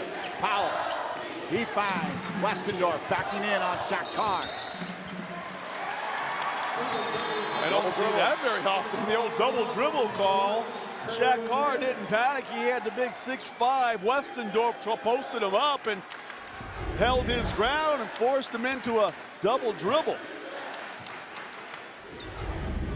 Kerwin Smith comes in for Frayer. Under 2 to go. Martin fakes left, goes right back to Russell, gets the ball back. Bounce pass inside. Dwayne Russell, beautiful feed from Jared Martin. Well, he slipped that ball nicely underneath the arms of the defense, and that's a great penetration against that zone with the pass. 7:01 for the Lopes. Shibagu. Too heavy, pulled down by Smith. Russell's got the afterburners on. Carr, 120 and counting. Nudo for 3. Off the board. Lead down to 6. Lopes finding some life here. Yeah, they're finding some life. They're running and getting the shots that they want in transition and layups. And has an open look from 3. That young man will make more of those than he'll miss later as he gets his feet underneath him. Wow, an uncontested drive to the glass and in. Back to 8. Russell. Yes. Martin. Seattle shooting 50% in the half, Barry. 3 of 9 for the arc. From the arc are the Redhawks. Inside Kerwin Smith. Foul called there. A nice job by Kerwin Smith. That's going to put GCU in the penalty, the bonus situation, and Smith will have an opportunity to go to the line and shoot the 1-and-1. Both teams probably, if they're going to foul somebody. Kerwin Smith, you see the free throw percentage. Answers the bell. Yeah, well, you know, you got to make it when the pressure's on. It doesn't matter what you shoot sometimes, is if you can go up there when your team really needs you to knock one down, he delivered. He did, indeed. It's 2, and then he has to take a seat for Keontae Vernon back in. Yeah, well, Smith's got 2 fouls. No sense in him getting a 3rd foul in this defensive possession, which might be the last defensive possession and a half. Once you get Kerwin Smith back in there, Keontae Vernon in there, it's a pretty good offensive play for your final possession. LeBron's got 2. Long range attempt way off the mark. Nudo pushed out by Kavas. Over the top. Foul on Kavas. That's 3? Yeah, that's going to be a foul on Kavas, and it's going to send Nudo to the line. We haven't seen this young man at the line yet. So kind of a silly foul there. And with 29.2 seconds to go, opportunity for GCU to get 2 more points with the clock stopped. So what was once a double-digit deficit, they could possibly go to the lead, only down 4, feeling pretty good about themselves. Waller having a word with Kavas before he takes a seat. Duda misses. Rebound pulled down by Powell.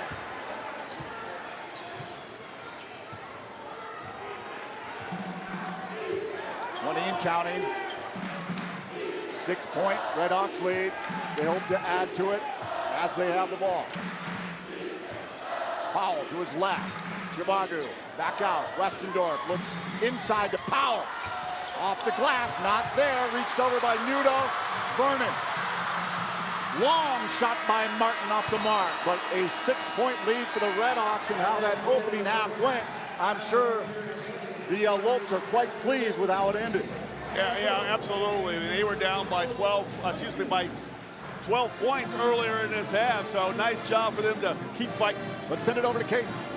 All right, guys. Well, Coach, you guys are starting to work it inside towards down the stretch, but overall, what problems and struggles does this zone defense present, and how do you counteract? Well, we're not moving the ball. We're making too long of passes. We're not attacking gaps. We're not shooting well. Just stagnant. You know, we got to move it. We got to shorten the passes. Attack the gaps, which we haven't did yet, and then we got to start making some shots. All right, thank you very much. Wishing you the best of luck in the second half. We know Dan Marley's his hardest critic, but the GCU Lopes not used to a score like this at the break. 28-22 is the score at the half. Kate will be back with more of the halftime festivities from GCU Arena. As the Redhawks playing sharp here in the opening half, the Lopes with a resurgence to close it out. We'll see how the second half looks after we take a timeout on Free TV. There's a surge of excitement at GCU as the Lopes gear up for greatness. We do not accept defeat. We will not disappoint. We will not quit. We are the intensity brewing in the heart of Phoenix. We are the Lopes rising. Come watch us defend our house against Louisville, San Diego State, and rival New Mexico State. Catch all the family-friendly entertainment. Games will sell out. Get your basketball season tickets today at lopestickets.com. At GCU, earning your degree online doesn't have to be without the college experience. To find your purpose, it takes support from those around you. GCU's leadership offers over 3 decades of experience in delivering real-world degree programs online. GCU's online class size averages less than 17 students with full-time faculty. Find your purpose online at Grand Canyon University. Call us today at 855-428-7692. GCU offers more than 200 innovative programs across 9 colleges, which now include cutting-edge next-generation programs in engineering, computer science, and information technology.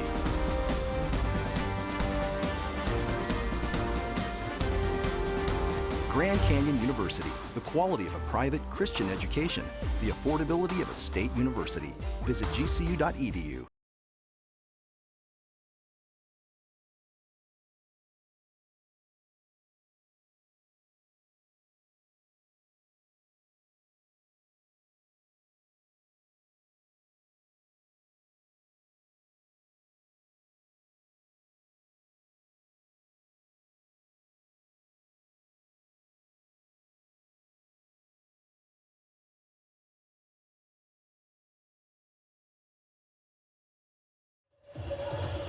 Welcome back. You're watching Lopes basketball here on 3TV. It's halftime here as the Lopes head to the locker room, down 6 to Seattle U. I'm Kate Longworth, and I'm joined now by a very special family, the Heidichuk family, who are here tonight to promote the race to fight cancer. Jace is our special superhero tonight. He was diagnosed last year with leukemia. What was that like for you, Mom, when you guys found out? I can't even imagine. Well, it was devastating, of course. You know, we immediately, though, we went into fight mode, you know, so that's all we could really do. And, you know, we just wanted to get the best care for him, and our community backed us. And now we're here, we're the race starter, and we're very excited to help the community and, you know, find a cure for pediatric cancer. Yes, we surely hope so. And earlier today, we were listening to Jace's story. He truly is a hero. And Dad, Ann was just explaining to us what it was like. But for the whole family, I'm guessing you guys went through so much. What's this journey been like over the last year? Oh, it's been an emotional roller coaster. It's been, I don't know, there's times where it's just, you're lost for words. I mean, you just don't know what to do. You feel helpless because he's got a disease that you can't do anything about as a parent, and you got to trust the doctors. So the best we can do is we're an advocate for him. We're there by his side 24 hours a day when he's in the hospital, and we've had our ups and downs, and we've had a lot of losses, but we had a lot of victories, and that's where we're at now. He's doing awesome. We're glad to be cheering for Jace tonight, and we thank you for sharing this story. We know it is an emotional journey, but it shows so many people out there what you can do to help this journey and other families going through this. What have you learned from your son as he has gone against this incredible fight? Oh, he is a very strong boy, and, you know, he has a lot of fight in him. And Jace will be the race starter for the Race to Fight Cancer. Are you guys excited for your brother? Yeah, go Jace. Yeah. The superhero costume tonight. Thank you so much, Jace. We're wishing him the best of luck. The Race to Fight Cancer is March 11th. GCU behind this incredible cause, helping so many children in this battle and their families and all they're going through. Visit the website, learn more about it. Meanwhile, coming up right after this break here on 3 TV, we're going to talk about the Looks first half. They're struggling against that zone defense. What will it take to get back on track? Barry and Scott break it all down. Stay with us. We'll be right back.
Finding the right college isn't always simple.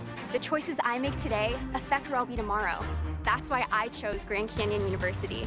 Here I'm working toward a greater purpose and a place that feels like home.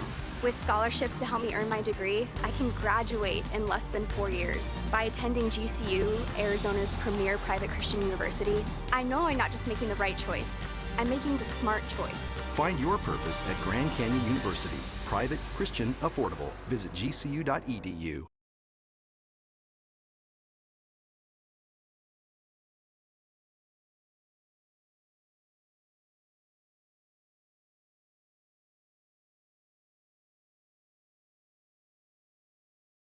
I'm Taylor. I'm a senior here at GCU and I'm studying marketing.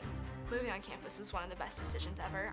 Being an RA has given me a lot of experience that I think I can carry on through the rest of my life. Throughout my time here at GCU, I've needed $20,000 worth of assistance, but through my on-campus position and the multiple scholarships, I've been able to earn the money each year to pay that back, so by the time I walk across the stage, I'll have no debt. Find your purpose at Grand Canyon University. Private, Christian, affordable. Visit gcu.edu. And a 2-point loss to Seattle University. Shooting, a big story here tonight. They are just not finding the bucket. Lack of shooting, I think, is the big thing. 28% for both teams in that first half. It was really ugly basketball. GCU really confused by that zone defense. That 3-2 is really extended and put the pressure on them. They haven't been able to hit anything from outside. 1 of 14 from behind the arc. Didn't get a pop off that bench, just 3 bench points. and the Redhawks had 14 bench points. Wow, let's take a look at the opening half highlights. Keontae Vernon with a big steal here, and he takes it to the bucket. Yeah, Vernon was really good actively on the defensive end. He was 1 of 2 from the field. He had 2 points, and Westendorf, he was able to find the range from outside. He knocked down the 3-point shot right there. He was really good in that first half. He had 5 points on 2 of 6 shoots, but Cavas was the man. He was knocking them down from all over the place out there. He was 5 of 7. He had 11 of those 14 bench points. And then Dwayne Russell, after about a 3.5-minute scoring drought, he knocked one down there. He had 10 points in the first half. Moore had his only bucket, the easiest one he'll probably score in WAC play. Just Martin wasn't double teamed, and he got an easy opportunity underneath. And Ulani, he was really good at knocking that one down. He had from the outside, he was 1 for 1 from the field. He had 3 points, 1 free throw, and the mayor, Josh Braun, was able to get into the scoring act there with a hard-fought driving layup. And how about a mini applause there for Kenzo Nudo? He had his first point as a GCU Lope from behind the arc. He knocked down the lone 3-point shot for the Lopes. Look at the field goal percentage. Obviously not where the Lopes would like it to be. 1 of 14 from the arc. Free throws, really a big story. They're 5 for 6 from the free throw line. I'm thinking they're going to bounce back here in the second half. I think they worked on trying to figure out how they're going to attack that 3-2 zone defense. All right, stay with us. More of the second half festivities continue before we tip it off to begin the second half here on Free TV.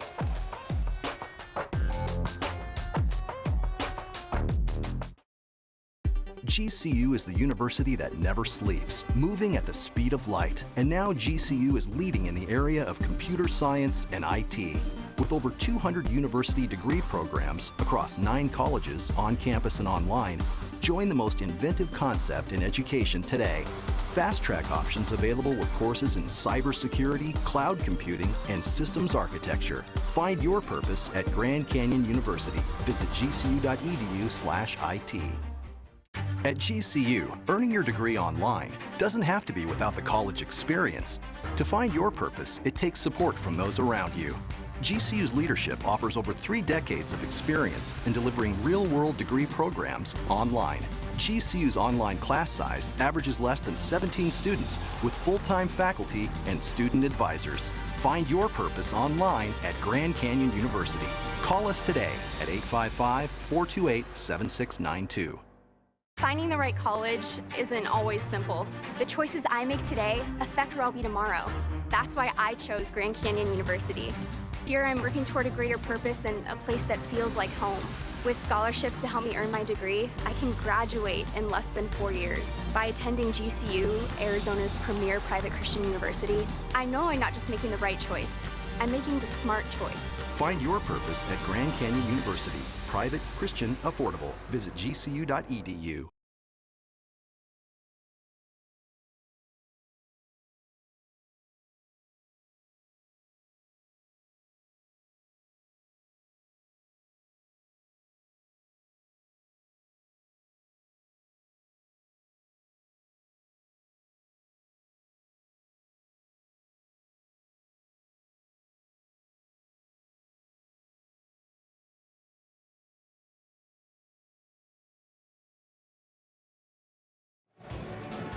Welcome back. You're watching men's Division I college basketball here on 3 TV. A live look inside GCU Arena at halftime, where the Lopes are trailing by 6 to Seattle University. Leading the way for all scores is Monte Chavez with 11 for the Redhawks. Meanwhile, Dwayne Russell with 5 of the 8 Lopes buckets. Dwayne Russell with 10 points. What can Zero the Hero and the rest of his crew do in the second half? Well, only time will tell.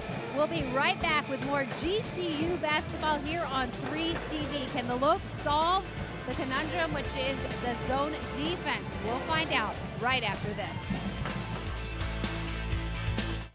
I'm Dewey, a student here at GCU studying communications. My dad graduated from GCU in 2009, and he is definitely bleeding purple. He loves GCU to the max. Me choosing to follow in his footsteps was the best idea I could have chosen. I absolutely love sports, playing them and watching them, and I could talk about them all day. GCU has made it possible for me to pursue my passion of becoming a sports broadcaster. The program they had here and the direction it could take me was exactly what I wanted and what I needed. Knowing that I could talk to a professor or a counselor about literally anything that has to do with my academia or even just my personal life was encouraging and exciting to know. The friends and the roommates that I've had in the last 3 years have made my quality of life 1,000 times better. I am a GCU Lope, and I will forever always be one. Find your purpose at Grand Canyon University. Private, Christian, affordable. Visit gcu.edu. I'm Taylor. I'm a senior here at GCU and I'm studying marketing. Moving on campus is one of the best decisions ever. Being an RA has given me a lot of experience that I think I can carry on through the rest of my life. Throughout my time here at GCU, I've needed $20,000 worth of assistance, but through my on-campus position and the multiple scholarships, I've been able to earn the money each year to pay that back, so by the time I walk across the stage, I'll have no debt. Find your purpose at Grand Canyon University. Private, Christian, affordable. Visit gcu.edu.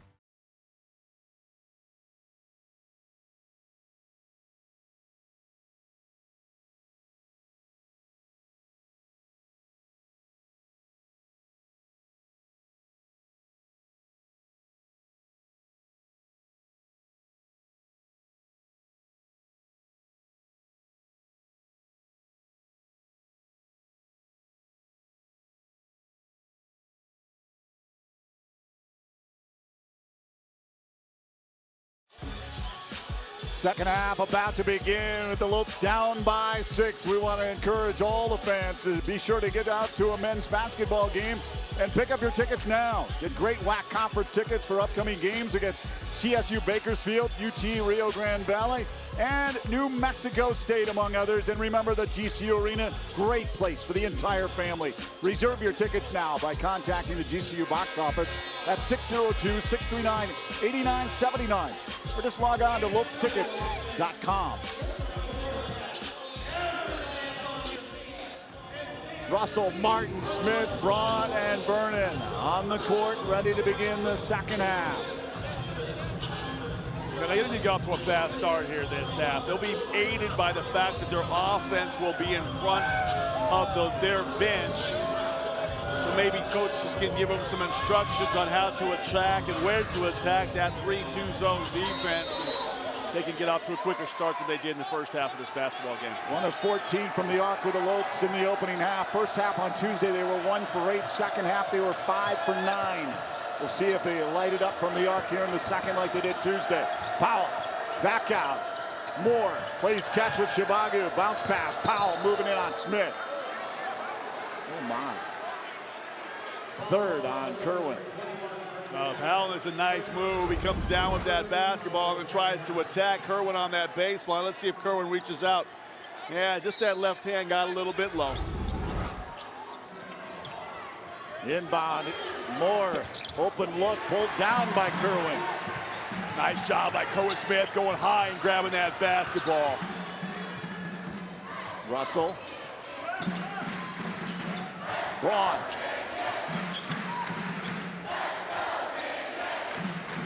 Still very tough, moving it down in low. 9, 8, 7 on the shot clock. 3 attempt off the mark. Martin's going to be, is it Martin that's going to be called? No, Martin got pushed in the back. I just didn't know who it's Moore. What Seattle player pushed him back. It was Moore. Moore so. shoved him in the back. He had a hand right in the small of his back. Both were going after it. I thought Martin was coming in late. Vernon quickly back out. Russell, Martin, top of the circle, Braun to his left, driving in. Oh, tried to no-look to Smith, just couldn't grab it.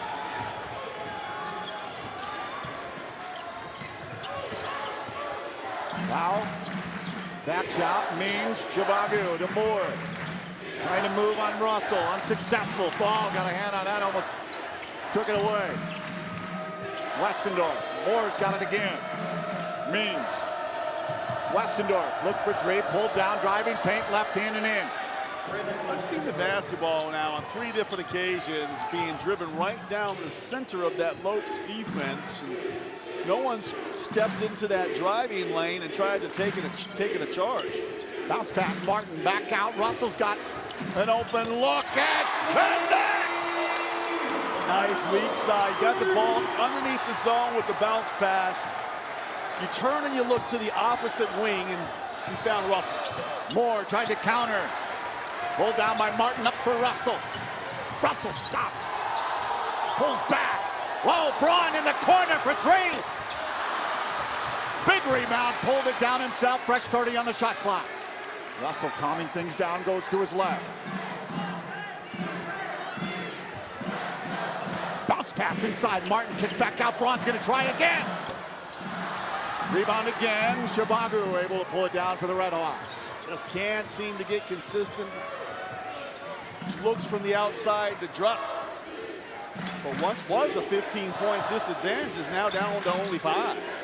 Braun now 0 for 4 from the arc. The only 3 from, well, 2 of them. 1 from Nudo and 1 from Russell. Along to the Redhawks. 11 on the shot clock. Nice drive that time by Westendorf, and a retreating Martin does a nice job getting his hand on top of that basketball. He said he wanted to get the call going off of Westendorf's thigh and out of bounds, but the referees weren't buying that action. Moore, heavy rebound, loose ball underneath. Martin trying to get it, diving after it on the floor is Westendorf. Yeah, Westendorf, Martin, Josh Braun, a lot of players on the floor tonight been diving for basketballs, and every time the Lopes go for the ball, they come up with it, and it seems like the arrow is always favoring them. That's 3 additional possessions that they've gotten for just showing a little extra hustle. Moore out, Means in. Kavas came back in as well for the Redhawks. 5-point lead for Seattle University. Westendorf's got to be getting tired playing the point on that zone defense. Vernon. Oh, no look. Vernon, oh, he can't put it home. Foul by Powell. Vernon with a nice dish down there to Kerwin Smith. Kerwin Smith went up hard with 2 hands, but an extra effort play coming back on the basketball as Powell not preventing the easy dunk, sending a poorish free throw shooter to the line. And we saw Smith step up earlier in that first half and knock down 2. Kavas on the floor. He's got 3 personal fouls. Powell just picked up his second. Kerwin has 3 for the Lopes. Elanio at the scorer's table for the Redhawks. Rebound pulled down by Martin. Good hand there by Vernon. 3-point attempt for Russell. Hello! They're fighting, clawing, and scratching for extra opportunities, and that one led to Big Russell, team's leading scorer, knocking down another 3-point shot. 8 boards for Jared Martin. Russell wants the Havocs get louder. Inside, Powell, back out. Westendorf driving baseline, has to pull out. Martin put an end to that. Shibagu tried to go right. Kavas dived in, and Cameron Dollar, the head coach, with a beautiful catch. Yeah, but he's not wearing a jersey, unfortunately. The Havocs got loud. The Lopes dialed up the defensive pressure, and it caused the turnover. I love this one by Russell. No hesitation. Got that pass on a nice swing from Martin. Hits him right between the numbers. He knocked it down. Scratching and clawing, that is perfect. As how the Lopes are in a dogfight here with the Redhawks. Russell leaves for Martin, for Braun. Back to Martin. Bounce pass, Vernon. Floater, short. Smith with a rebound, turnaround, right hand. Finds a little help and drops it in. We are tied. Well, now they're flexing their muscles on the offensive glass, getting 2 and 3 white jerseys on every shot attempt, coming up with these extra possessions. Lopes on an 8-0 run over the last 2:08. Redhawks haven't scored in 2:24 and counting. Westendorf, bounce pass, Moore. Check that. Shaughnessy in the game for the Redhawks. Timeout on the floor. We are knotted at 30. Lopes and the Redhawks going toe to toe. Russell wakes up the crowd.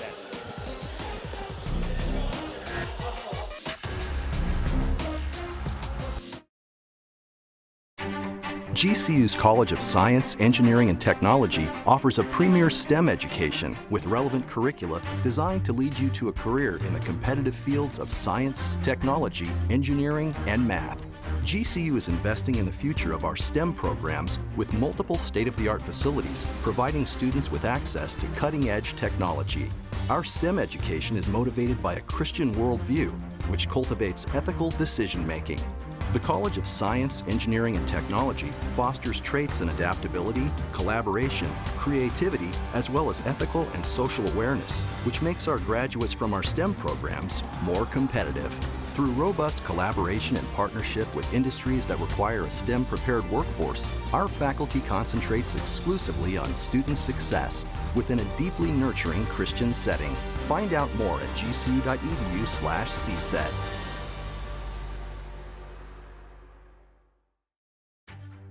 There's a surge of excitement at GCU as the Lopes gear up for greatness. We do not accept defeat. We will not disappoint. We will not quit. We are the intensity brewing in the heart of Phoenix. We are the Lopes rising. Come watch us defend our house against Louisville, San Diego State, and rival New Mexico State. Catch all the family-friendly entertainment. Games will sell out. Get your basketball season tickets today at lopestickets.com. Back at GCU Arena where the game is tied. The Lopes on a resurgence here. 8-0 run over the last 2:33. Russell 7 of 12, 16 points. The rest of the team 4 of 22 with 14. Yeah, and they're doing it on the glass. 7-1 rebounding the margin here in the second half. Chibagu on Vernon, turning around. And hits the bucket. I don't know if you can play any better defense than Vernon did. Chibago just hit a tough, twisting, turnaround jumper. Russell, Kavas, Westendorf coming out. A 3-2. Bounce pass, they thread the needle, moving it out. Russell pulled down from the 3. Here he tries again. Pulled down by Braun, he climbed the ladder and got it. Bustling his way, draws the foul. Well, Coach Marley cracked that whip about getting on the glass, especially the offensive glass at halftime, because you're getting 3 bodies on that glass inside that paint on every shot attempt, and that time Braun just using his muscle and out-muscled everybody for that ball. A rare miss from the line from Josh Braun. Ulanio picked up his first personal foul. Yeah, he led the WAC a year ago, but he's been a little off the mark this year. There you go. Lopes haven't led since the early 2-0 lead. They got it to even, weren't able to get a stop. Let's see if they can get a stop here and try to take the lead on the next possession. Chibagu moving on Vernon. Kicks back out Ulanio, down low, Westendorf. Back out Ulanio, left-hander, off the mark from the arc. Russell. Diving, fakes, pulls back out, travel. Little hesitation. Kind of got screened out on that baseline. There was some hesitation with the dribble, and Mickey was waiting for a passing lane to open up. I don't know if he jumped up with the ball and came down before he passed. It's probably what the official called, because they called him for a travel, and I didn't see him take too many steps. I think he just got in the air, touched back down before getting rid of the ball. Marley having some words with the official. More in the game for the Red Hawks. Powell back in. Shaughnessy on the court. Has the ball. Wow. Goaltenders. Yeah, but they got backdoored again. A couple times now, GCU has been caught watching that ball down on the block, and their guy that they're trying to defend is just going backdoor. See Kenyon Martin way out there overplaying the pass back out. Just went backdoor for the easy layup. And we had a problem with the shot clock on that one. I don't know if it was fully reset.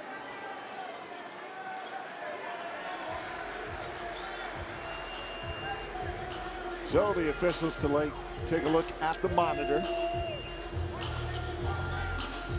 Lead is 3 for Seattle University.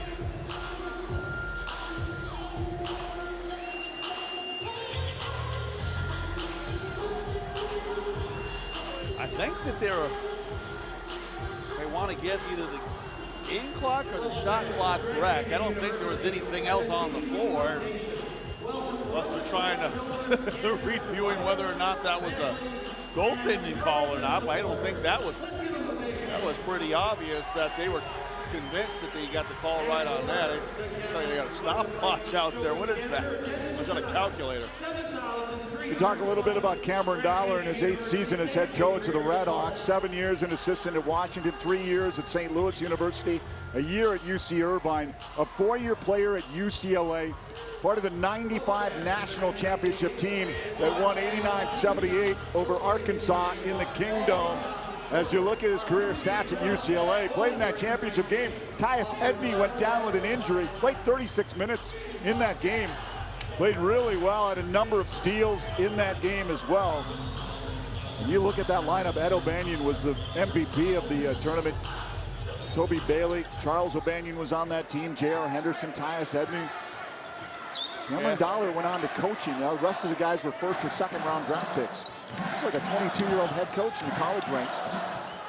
Back out, Martin.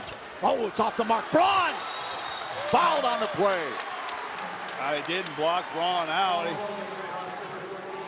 looked like they had him sandwiched in between, but Braun just uses. He's got more athletic ability, I think, than defenders realize. He just climbs that ladder over 2 Red Hawks and gets that ball. I almost called him Seahawks. You kidding me? I got football in the brain tomorrow. My Packers got a big one tomorrow, Barry. Is that your team? Oh, Packers are my team. They got to go down and play the Dirty Birds down Keontae Vernon!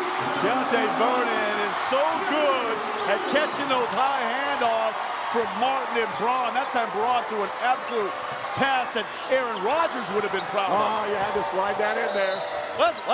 What? No bucket. Yeah, Rodgers, Jordy Nelson, and Ty Montgomery. We're really looking for a big one. Look at this one right here.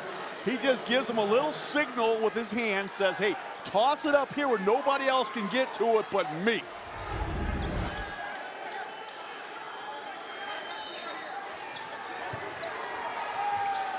Inbound by Shaughnessy. 13:30 to go. Powell moves back out front. Tomas. Powell. Shaughnessy backing in on Russell. Pulls back out more. To his right. Quick ball movement. Tomas for 3. Oh, my. Yeah, see, I'm not convinced that Shaughnessy's got a post game down there. I think the Lobes put too much attention to Shaughnessy when he gets it on the block. They come off the shooters on the perimeter and are giving those perimeter shooters clean looks. Let Shaughnessy score a couple down there. Braun, short, rebound, pulled down by Shibagu. That's Braun, 1 of 7 from the field. Shaughnessy out to Powell, leaves for Kavas. Got a hot hand, Powell moving in, top of the key, backs out. Kavas, oh my, here comes another 3. That one does not connect. Russell, no look, Braun. Kicks back out to Russell. They'll be on the arc. Martin, down low, bounce pass. Vernon kicks back out, Russell. Stopping, popping, short, rebound, Powell.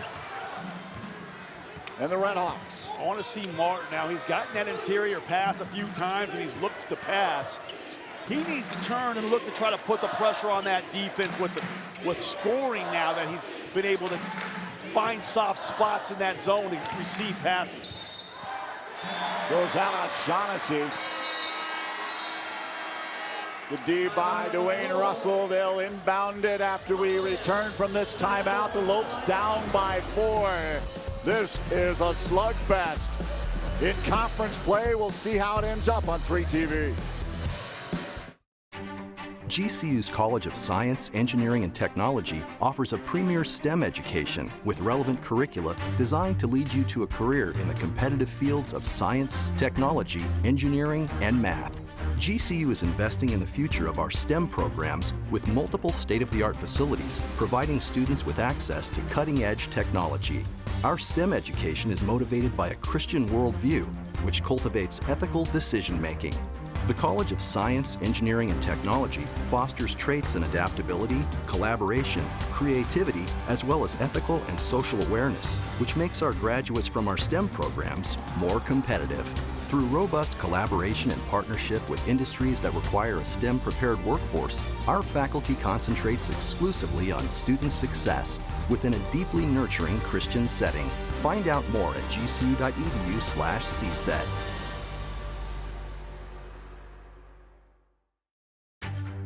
There's a surge of excitement at GCU as the Lopes gear up for greatness. We do not accept defeat. We will not disappoint. We will not quit. We are the intensity brewing in the heart of Phoenix. We are the Lopes rising. Come watch us defend our house against Louisville, San Diego State, and rival New Mexico State. Catch all the family-friendly entertainment. Games will sell out. Get your basketball season tickets today at lopestickets.com.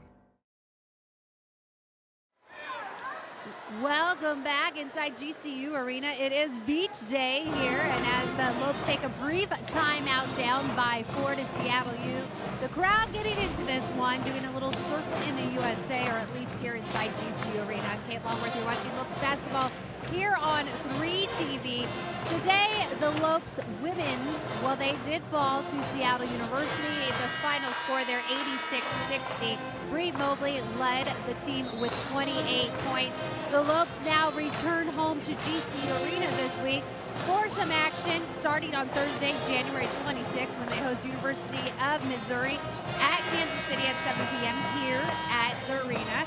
Then Chicago State is in town on the 28th. That game will be televised on the CW6 starting at 6:30. GCU is led by Jessica Jaruski, and we're looking forward to them having a big week ahead. Guys? Indeed, Powell driving, swarmed. Turnaround, Vernon pulled down the rebound. Up to Russell. Nice job by Vernon, nice job by Martin collapsing down. Oh, Nudo lost it off his toe.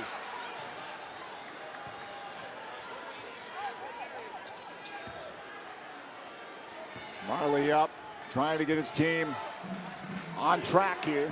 Just haven't been able to connect on all cylinders. Now they tied him at 30, and then all of a sudden now they've stalled offensively, just 3 points since that moment. Powell driving on Vernon.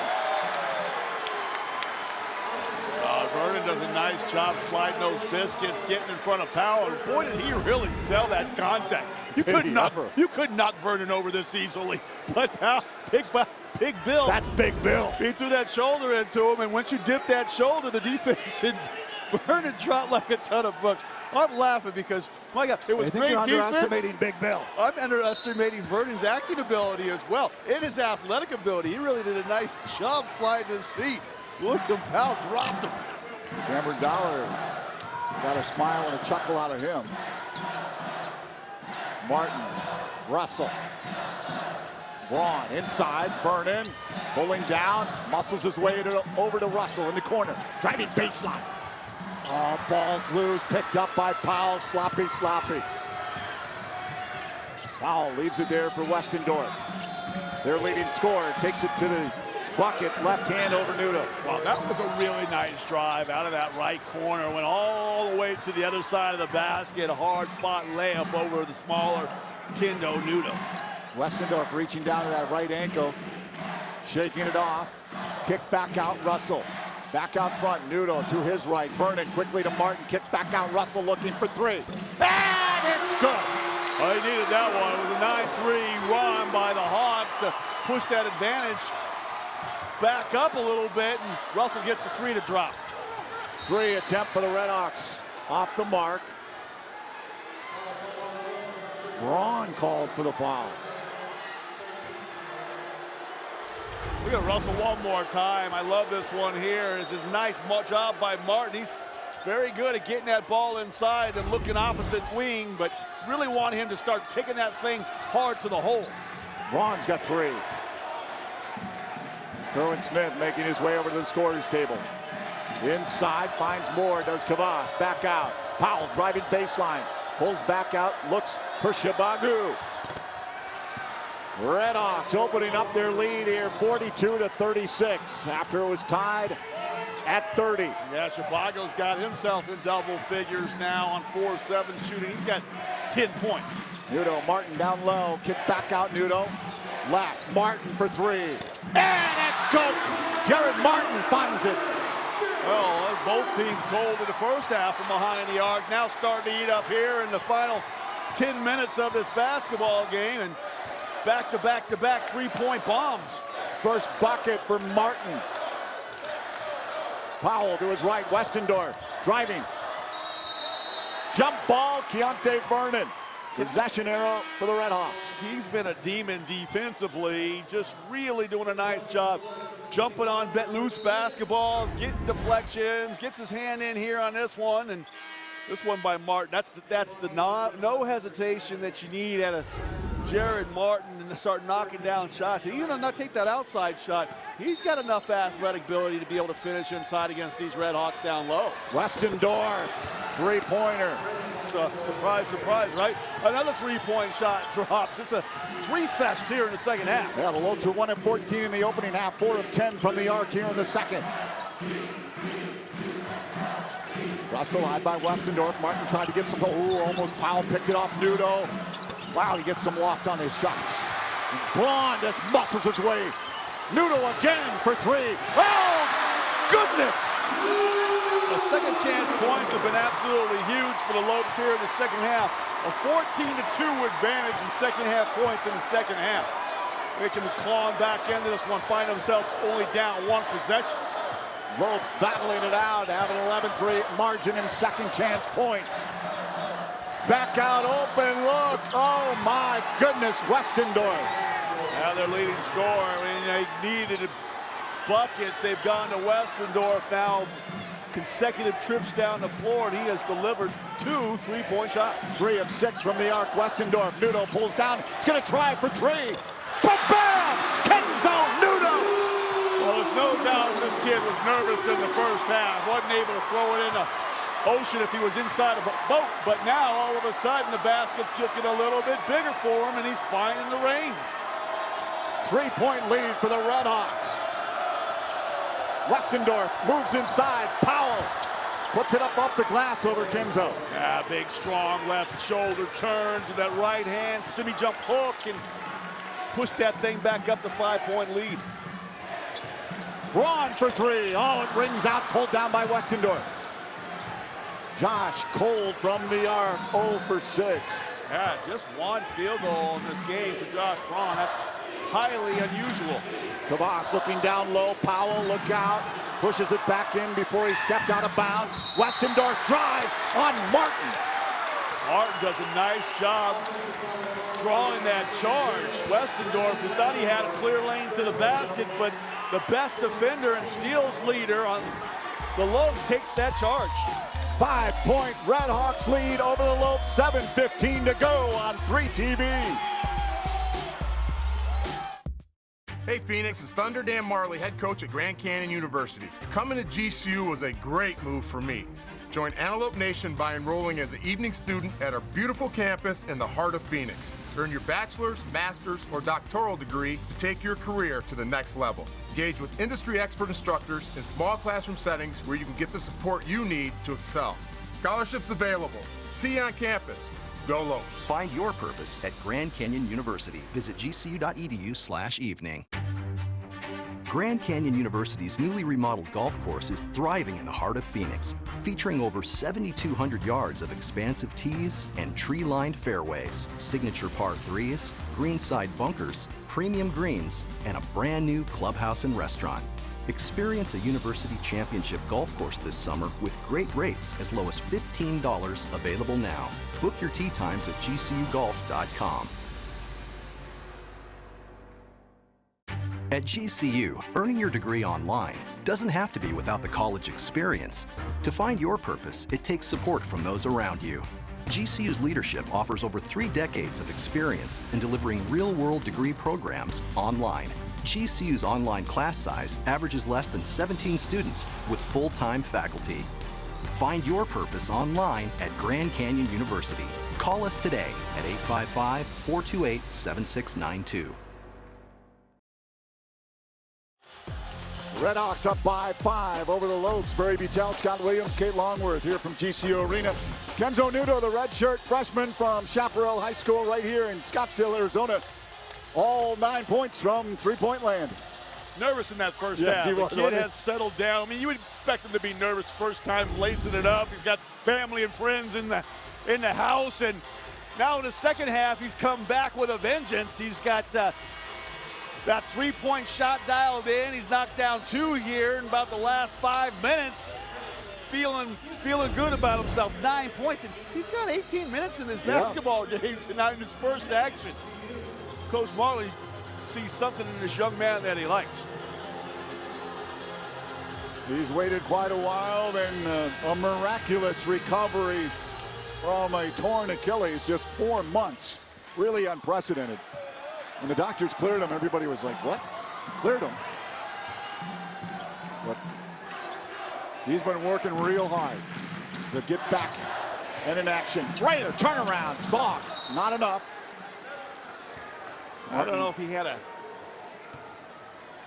firm grip on that shot as he turned to eye the basket. That's the one that Martin's been able to get there, that little bounce pass in between the levels of the zone defense. But I would like to see Frere use his athletic ability. One bounce and he's at the front of the rim. Frere without a point, 0 for 3 from the field, coming off a 14-point performance on Tuesday night. Perhaps his drought was put to an end, but they'll need him here to close things out as well as others. Josh Braun's been a bit cold too. Powell driving on Josh, turnaround and up over the top. I would have liked to see Josh play a little stronger on that shoulder, made him come back with the left hand. William Powell showing the ability to throw that jump hook in for up to 6 to 8 feet. Braun, three-point attempt, fouled on the play. Oh, William Powell getting out there trying to challenge that shot by Josh Braun. And twice now the Redhawks trying to fly out outside shooters have fouled Josh Braun. I think it was the last half they fouled Josh Braun as well, where he got the line for 3 shots.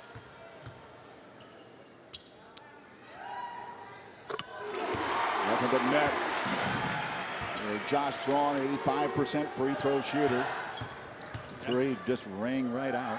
Yeah, it was halfway down, spun back out, but he's such a good shooter. I mean, and the other thing to pay attention to, that foul put Seattle over the limit for fouls, so now they are in the penalty. They have their 7th team foul. The Lopes will be shooting the one-on-one here for the rest of the half with 6:15 to go and find themselves down by 5, chance to make it 4th. JB can make this one. And he does. Shaughnessy and Powell take a seat for Seattle University. Powell picked up his 4th personal foul. Playing well in the second half. The Lopes fans no doubt happy he takes a seat. Up over the top. Chibagu. Ooh, Aaron pass. Shaughnessy. Over. Yeah, the over and back violation. Nice job by the Lopes. I mean, defensively, they've been an active bunch tonight. They've forced a number of what I would call unforced errors, really, but just by putting a little extra pressure. Braun pulled down, bounce pass, Smith. Turning, left hand, doesn't go, pulled down by Uwania. Oh, nice move by Kerwin Smith to try to get to the left-hand hook. Just put a little too much on it and rolled off the weak side. Lopes need a run here. Shaughnessy looking up and over the top. 5:24 on the clock. You can see Coach Marley's ties getting a little tighter at each shot. He's taking a deep breath. He's nervous over there. He does not want to drop this one to the Redhawks here at home like he did a year ago. Smith and Frere take a seat. Deontay Vernon in, Nudo in. Russell. Confidence here by Marley to keep Nudo in the game. Braun. Big rebound, Kavas. Shaughnessy. actually on the court. Check that. He did not leave. Westendorf, Kavas.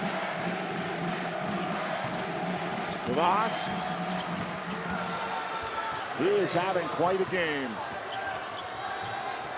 16 for Kavas. Yeah, 7 of 10 shooting, and he did a nice job there. He got a nice little pick to give himself an opportunity to turn the lane, get that one up over the top of the defense.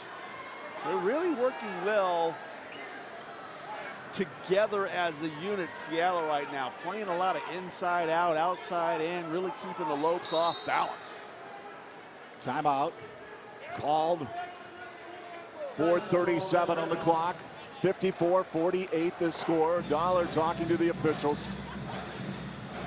How about Kavas from Slovenia? 16 points, 7 of 10 from the field, 27 minutes.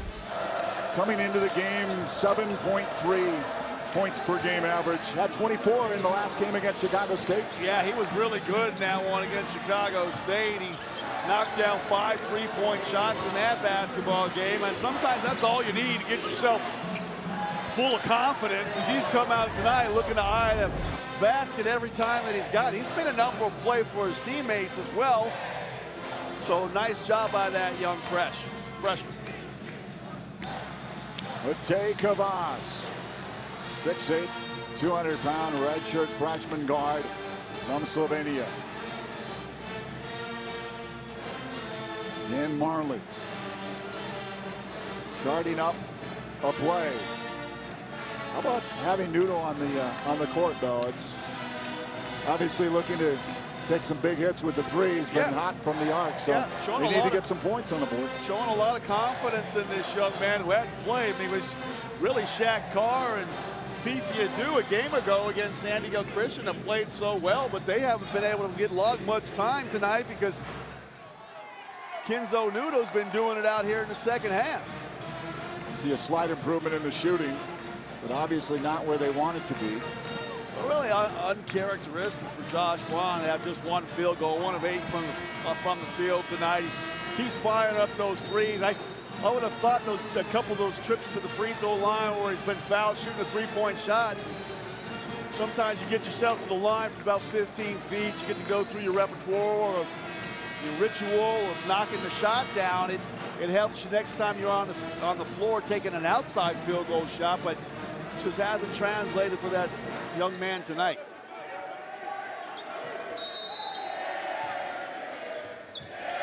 Josh Braun 0 for 7 from the arc. Lopes, though, doing better than the opening half. 1 of 14. They're 6 of 14 from three-point land.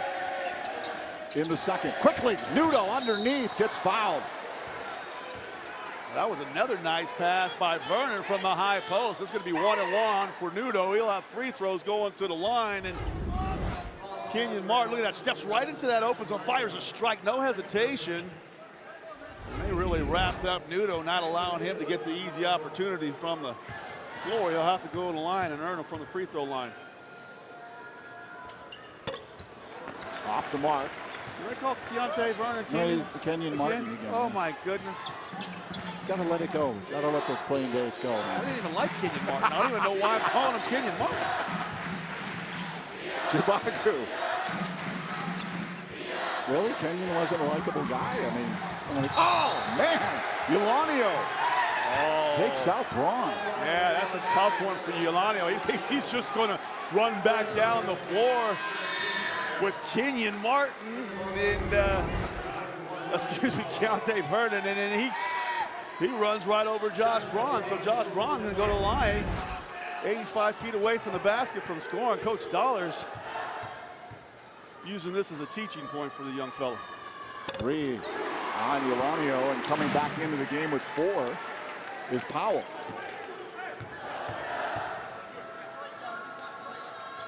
Braun. Been solid at the line. All right, doing a great job at the line. He's 9 of 10 from the free throw line, but from the field, he's 1 of 9. Shaughnessy. Kavas. Back out. Westendorf looking for 3. Pulled down by Nudo. Russell. Up high. Vernon! Oh! building. Behind the back, baby. Tay beat everybody down the floor and then gather himself and go straight up and slam that one down in reverse fashion. That got everybody up. Oh, Vernon can't believe it. Yeah, it's going to be on the floor. Vernon thought he got his hand on top of that basketball, but look at this one again. Keontae Vernon just shot out of a can and beats everybody down the floor. And what a pass by Russell, some 45 feet away, delivers a strike. That wakes up the crowd. The lead is just 2 for Seattle University. 3:24 to go on 3TV. There's a surge of excitement at GCU as the Lopes gear up for greatness. We do not accept defeat. We will not disappoint. We will not quit. We are the intensity brewing in the heart of Phoenix. We are the Lopes rising. Come watch us defend our house against Louisville, San Diego State, and rival New Mexico State. Catch all the family-friendly entertainment. Games will sell out. Get your basketball season tickets today at lopestickets.com. At GCU, earning your degree online doesn't have to be without the college experience. To find your purpose, it takes support from those around you. GCU's leadership offers over 3 decades of experience in delivering real-world degree programs online. GCU's online class size averages less than 17 students with full-time faculty. Find your purpose online at Grand Canyon University. Call us today at 855-428-7692. GCU offers more than 200 innovative programs across 9 colleges, which now include cutting-edge next-generation programs in engineering, computer science, and information technology.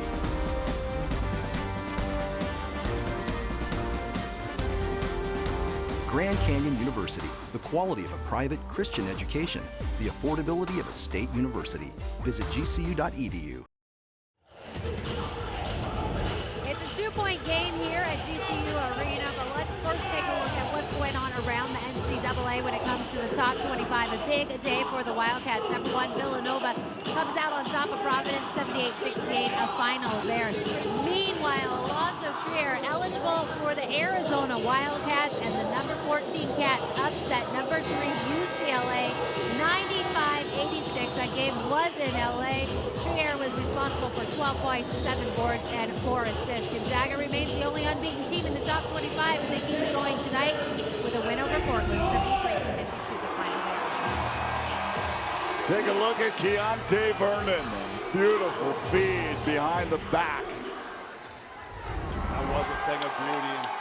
And he's had one heck of a game. I mean, defensively, he's been all over the place, and that was a big bucket right there. Drew shoes in his wheels. Only 6 points, but he's got himself 5 rebounds as well. Inbound Powell. Marked by Vernon. Oh, I thought Powell just got away with his double dribble. Westendorf. Kavas. Kavas off the mark.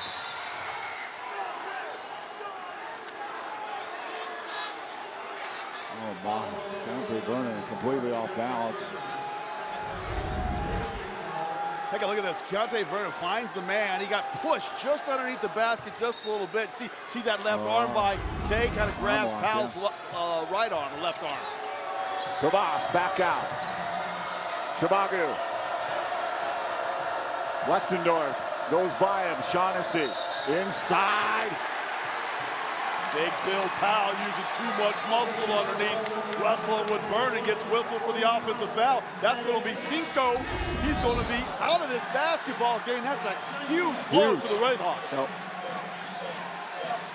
Cameron Dollard not pleased with the call. Powell's going to sit down.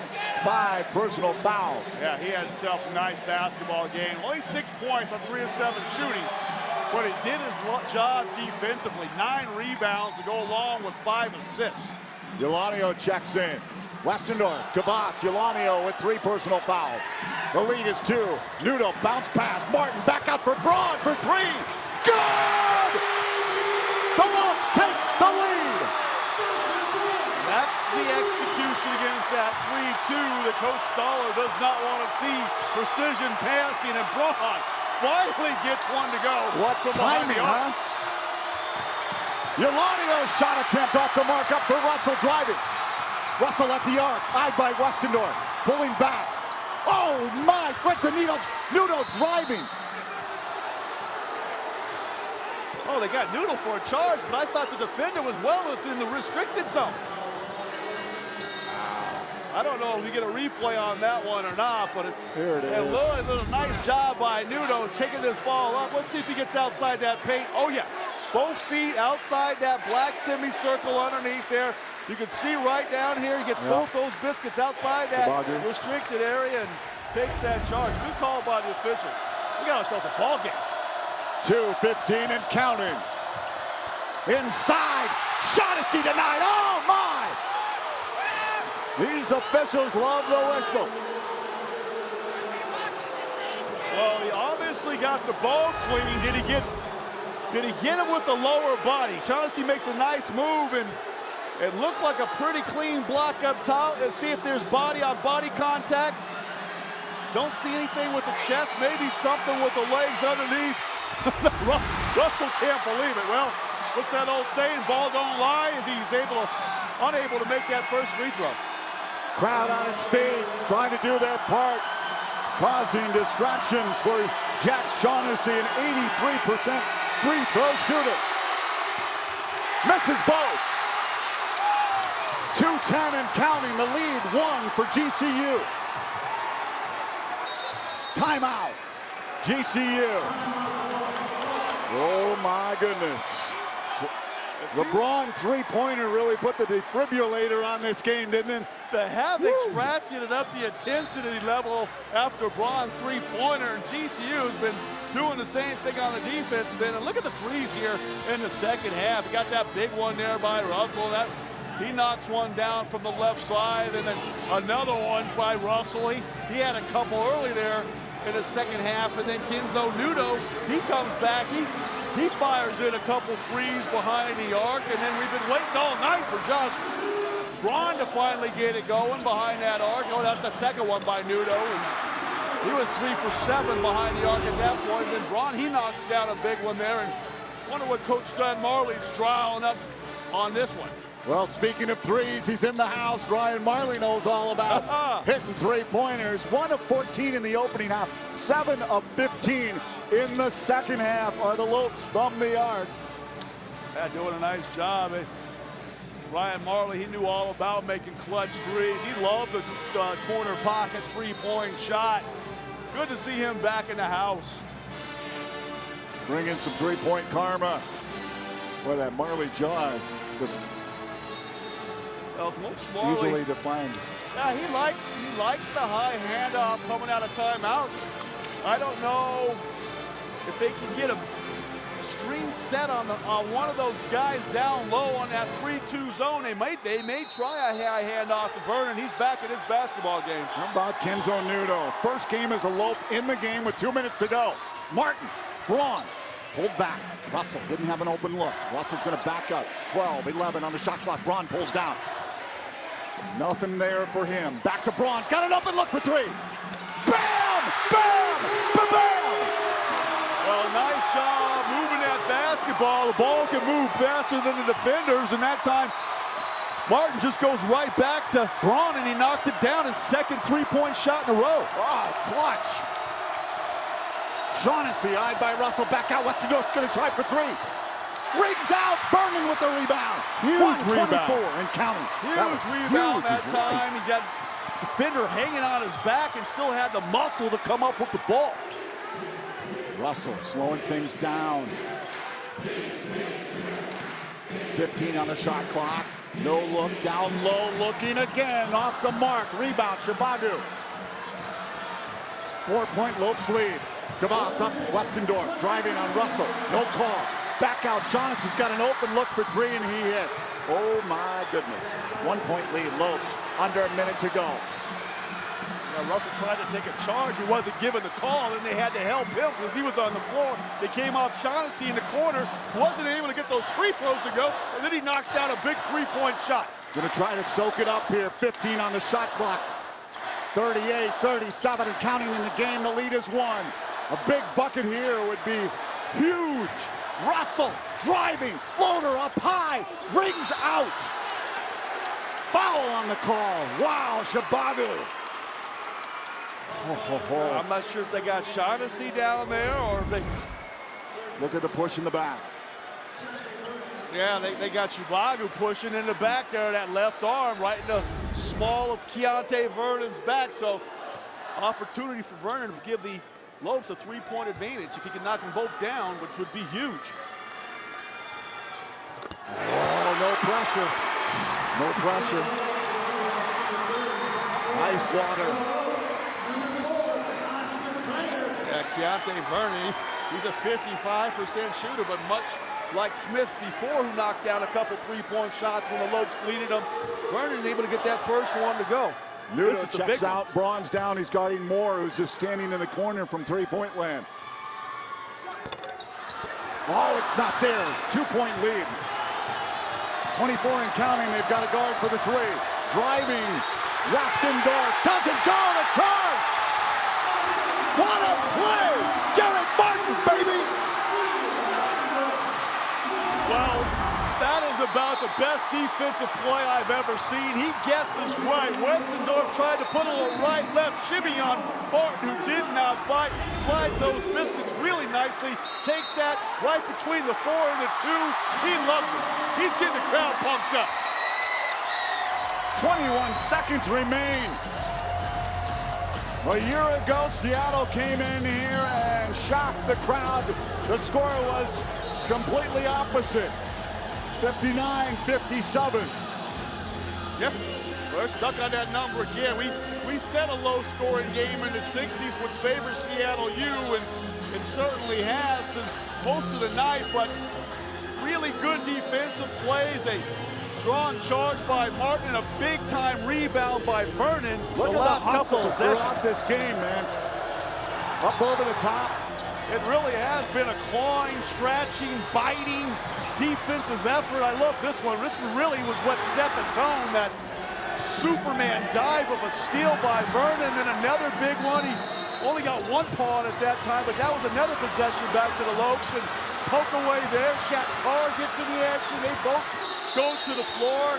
It's been that type of plays all night long. Now they got to get this ball safely inbounded and try to get it to Josh Braun, who are Dwayne Rufford, that are solid free throw shooters. Martin with a career-high rebound with 10. Inbound, Braun. Kavas fouls him. How about Jared Martin, too? A career-high assist. He's tied with 7 in the game. Jared Martin not putting up huge numbers points-wise, but defensively, doing a great job. Tough as nails. Yep. Defensively, we talked about him leading the WAC in steals. I don't know if they keep a statistic for how many charges you take in the WAC, but I'm sure the Lopes coaching staff knows exactly who's leading that statistic on this team. It'd have to be Jared Martin, taking as many charges as anybody that I could ever recall one college season. That was a tough miss there. Braun was 9 of 10 from the line before that miss. Well, this is a big one here because this guard's against the 3-point shot beating you. Oh my goodness. Get out and play that 3-point. Oh, picked off! Keontae Vernon picked it off! Oh my goodness! It was almost like he targeted Martin and threw it, Vernon, and threw it right to him, and Vernon just steps right in there and just grabs the basketball. He has been so alert defensively all night. He's just shocked probably as anybody. He's shocked. Yeah, he just jumped the route, got right in front of Shaughnessy and stole that basketball. Boy, if he misses that, that's an easy layup for Shaughnessy. Oh, back at as usual. 3-point lead. Bucket would be huge. Well, this all depends. I mean, now if he makes this one, Coach Marley may have the option to go ahead and foul and send somebody to the line for a 1-and-1 rather than give an opportunity for them to get a 3-point shot. I only like fouling if it's below 6 seconds. 10 seconds is a lot of time. Timeout, Lopes. Marley's going to talk it over with his crew. What a game. Just a dogfight. Seattle University came in here and, man, they leveled every left and right. They looked sharp here early on, and The Lopes have just, as you said at half, they just really scratched and clawed their way back into the game. And a 3-2 zone, it really just dumbfounded the Lopes for probably 2/3 of this basketball game. It hasn't been until about these final 10 to 11 minutes that it's really solved that riddle of getting that ball to the foul line with the bounce pass to Martin and Vernon, and then them looking opposite wing and finding shooters for open looks. 3 TV News coming up. The conclusion of this fantastic finish at GCU Arena in Phoenix, Arizona. 4-point Lopes lead. Looking to improve to 3-1 in the WAC. Means driving. Kick back out. Kavas off the mark. Vernon with the rebound. Put back underneath. And that is it. I think they're going to count that basket, but no time remaining on the game clock. Lopes win 61-59. Lopes win it. Woo! Take a breath. 13-7 at home, 10-2 rather at home, 13-7 overall, and more importantly, their third conference victory. Trying to stay on pace with New Mexico State, coming in 4-0 into tonight's action. Dan Marley, no doubt pleased that his team bounced back.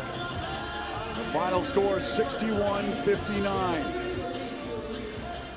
Woo! Kate Longworth will be joined by head coach Dan Marley. All right, well, Coach, you guys had the lead at 2-0 and then did not regain the lead again until the final minutes of the game. What stands out to you with the fight your team put up tonight for the victory? Sometimes you got to win ugly. We didn't have it. Josh wasn't very good and hit some big shots down the stretch, and that's just what he is. I thought we did a better job offensively, crashing the board in the second half, and just gutted out a win. Have a great crowd here to help support us every night. So these are the ones that you look back on and say that was just a gutty win, and maybe it'll propel us to something different. All right, well, your players are running by you, ready to celebrate. Go enjoy. All right, thank you. All right, guys, we send it back over to you. Coach Marley always preaching defense wins games. We saw evidence of that tonight down the stretch. No doubt. Scott Williams getting bombarded by left and right by Jared Martin as the players make their way around. We'll be back to wrap things up quickly after this huge GCU victory over Seattle University on Free TV.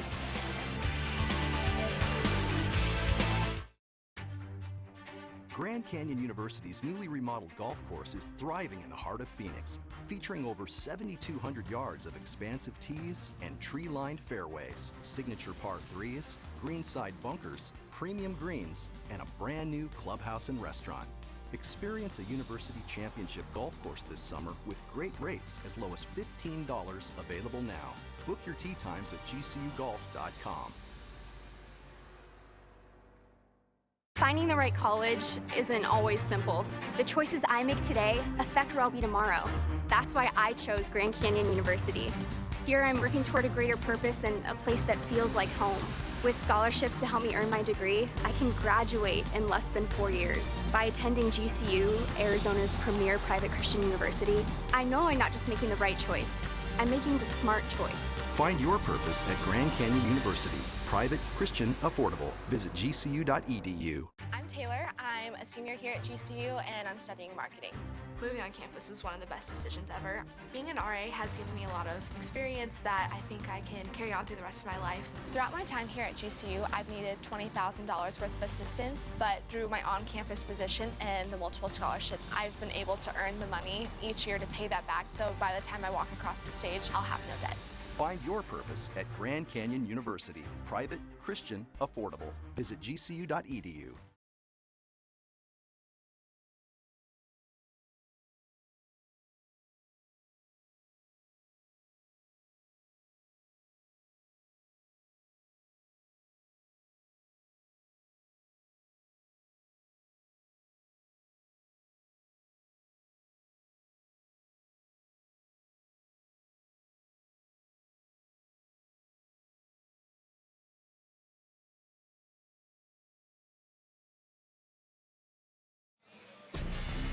There you look at the final stats in a Lopes victory, 61-59 over Seattle University. Wow, 3-point field goals in the second half. Huge after starting 1 of 14 in the opening half, but this is a huge victory for GCU, coming back after a team that's played really well here at GCU Arena in the past, and tonight was no exception. Yeah, they come out and they compete, and they do it with the defense, and that 3-2 zone defense really shook up the Lopes tonight and had them all discombobulated, season low and points in that first half. But let's go back to the keys. I mean, one of the big ones was to get out and run and try to score a lot of points and score in waves. They didn't do that tonight. This game was played 61-59 as the final. They wanted that game up in the 80s, but couldn't get it because that 3-2 zone defense really confused them. Still won the game despite that because they did it being the Maui Gym Rats, the energetic defensive bunch out there, Crawford and Strawn, getting loose balls, getting possessions, and that land called Honolulu there. I think that was just what they needed to win this basketball game. They stayed together. They didn't splinter when things weren't going right for them. And then Josh Braun came out of nowhere to finish that one off with a couple three-point shots. But it was this young man right here who was playing with a banged-up hand, just went out and just had a tremendous basketball game, put it in drive all night long. He 8 of 16 from the field, finished with 19 points. Didn't get it to the free throw line much tonight, but it was knocking down the outside shot. He had 3 big assists, a couple on the end there to Braun for some big three-point baskets. So going 0 to hero tonight, as Kate likes to call him, for the player of the game. All right, yeah, a lot of guys stepped up. Kenzo Nuno saw his first action, 9 points in the game. Big night as well for Jared Martin. The next broadcast of GCU on 3 TV will be Saturday, February 11th, when the first-place team in the conference, the New Mexico State Aggies, visit right here, the House of Havoc, starting with the Lopes pregame show at 6:30. We want to remind everyone that the GCU at UMKC game picked up for air next week. The Lopes visit the Roos next Thursday night in a big WAC showdown for both teams.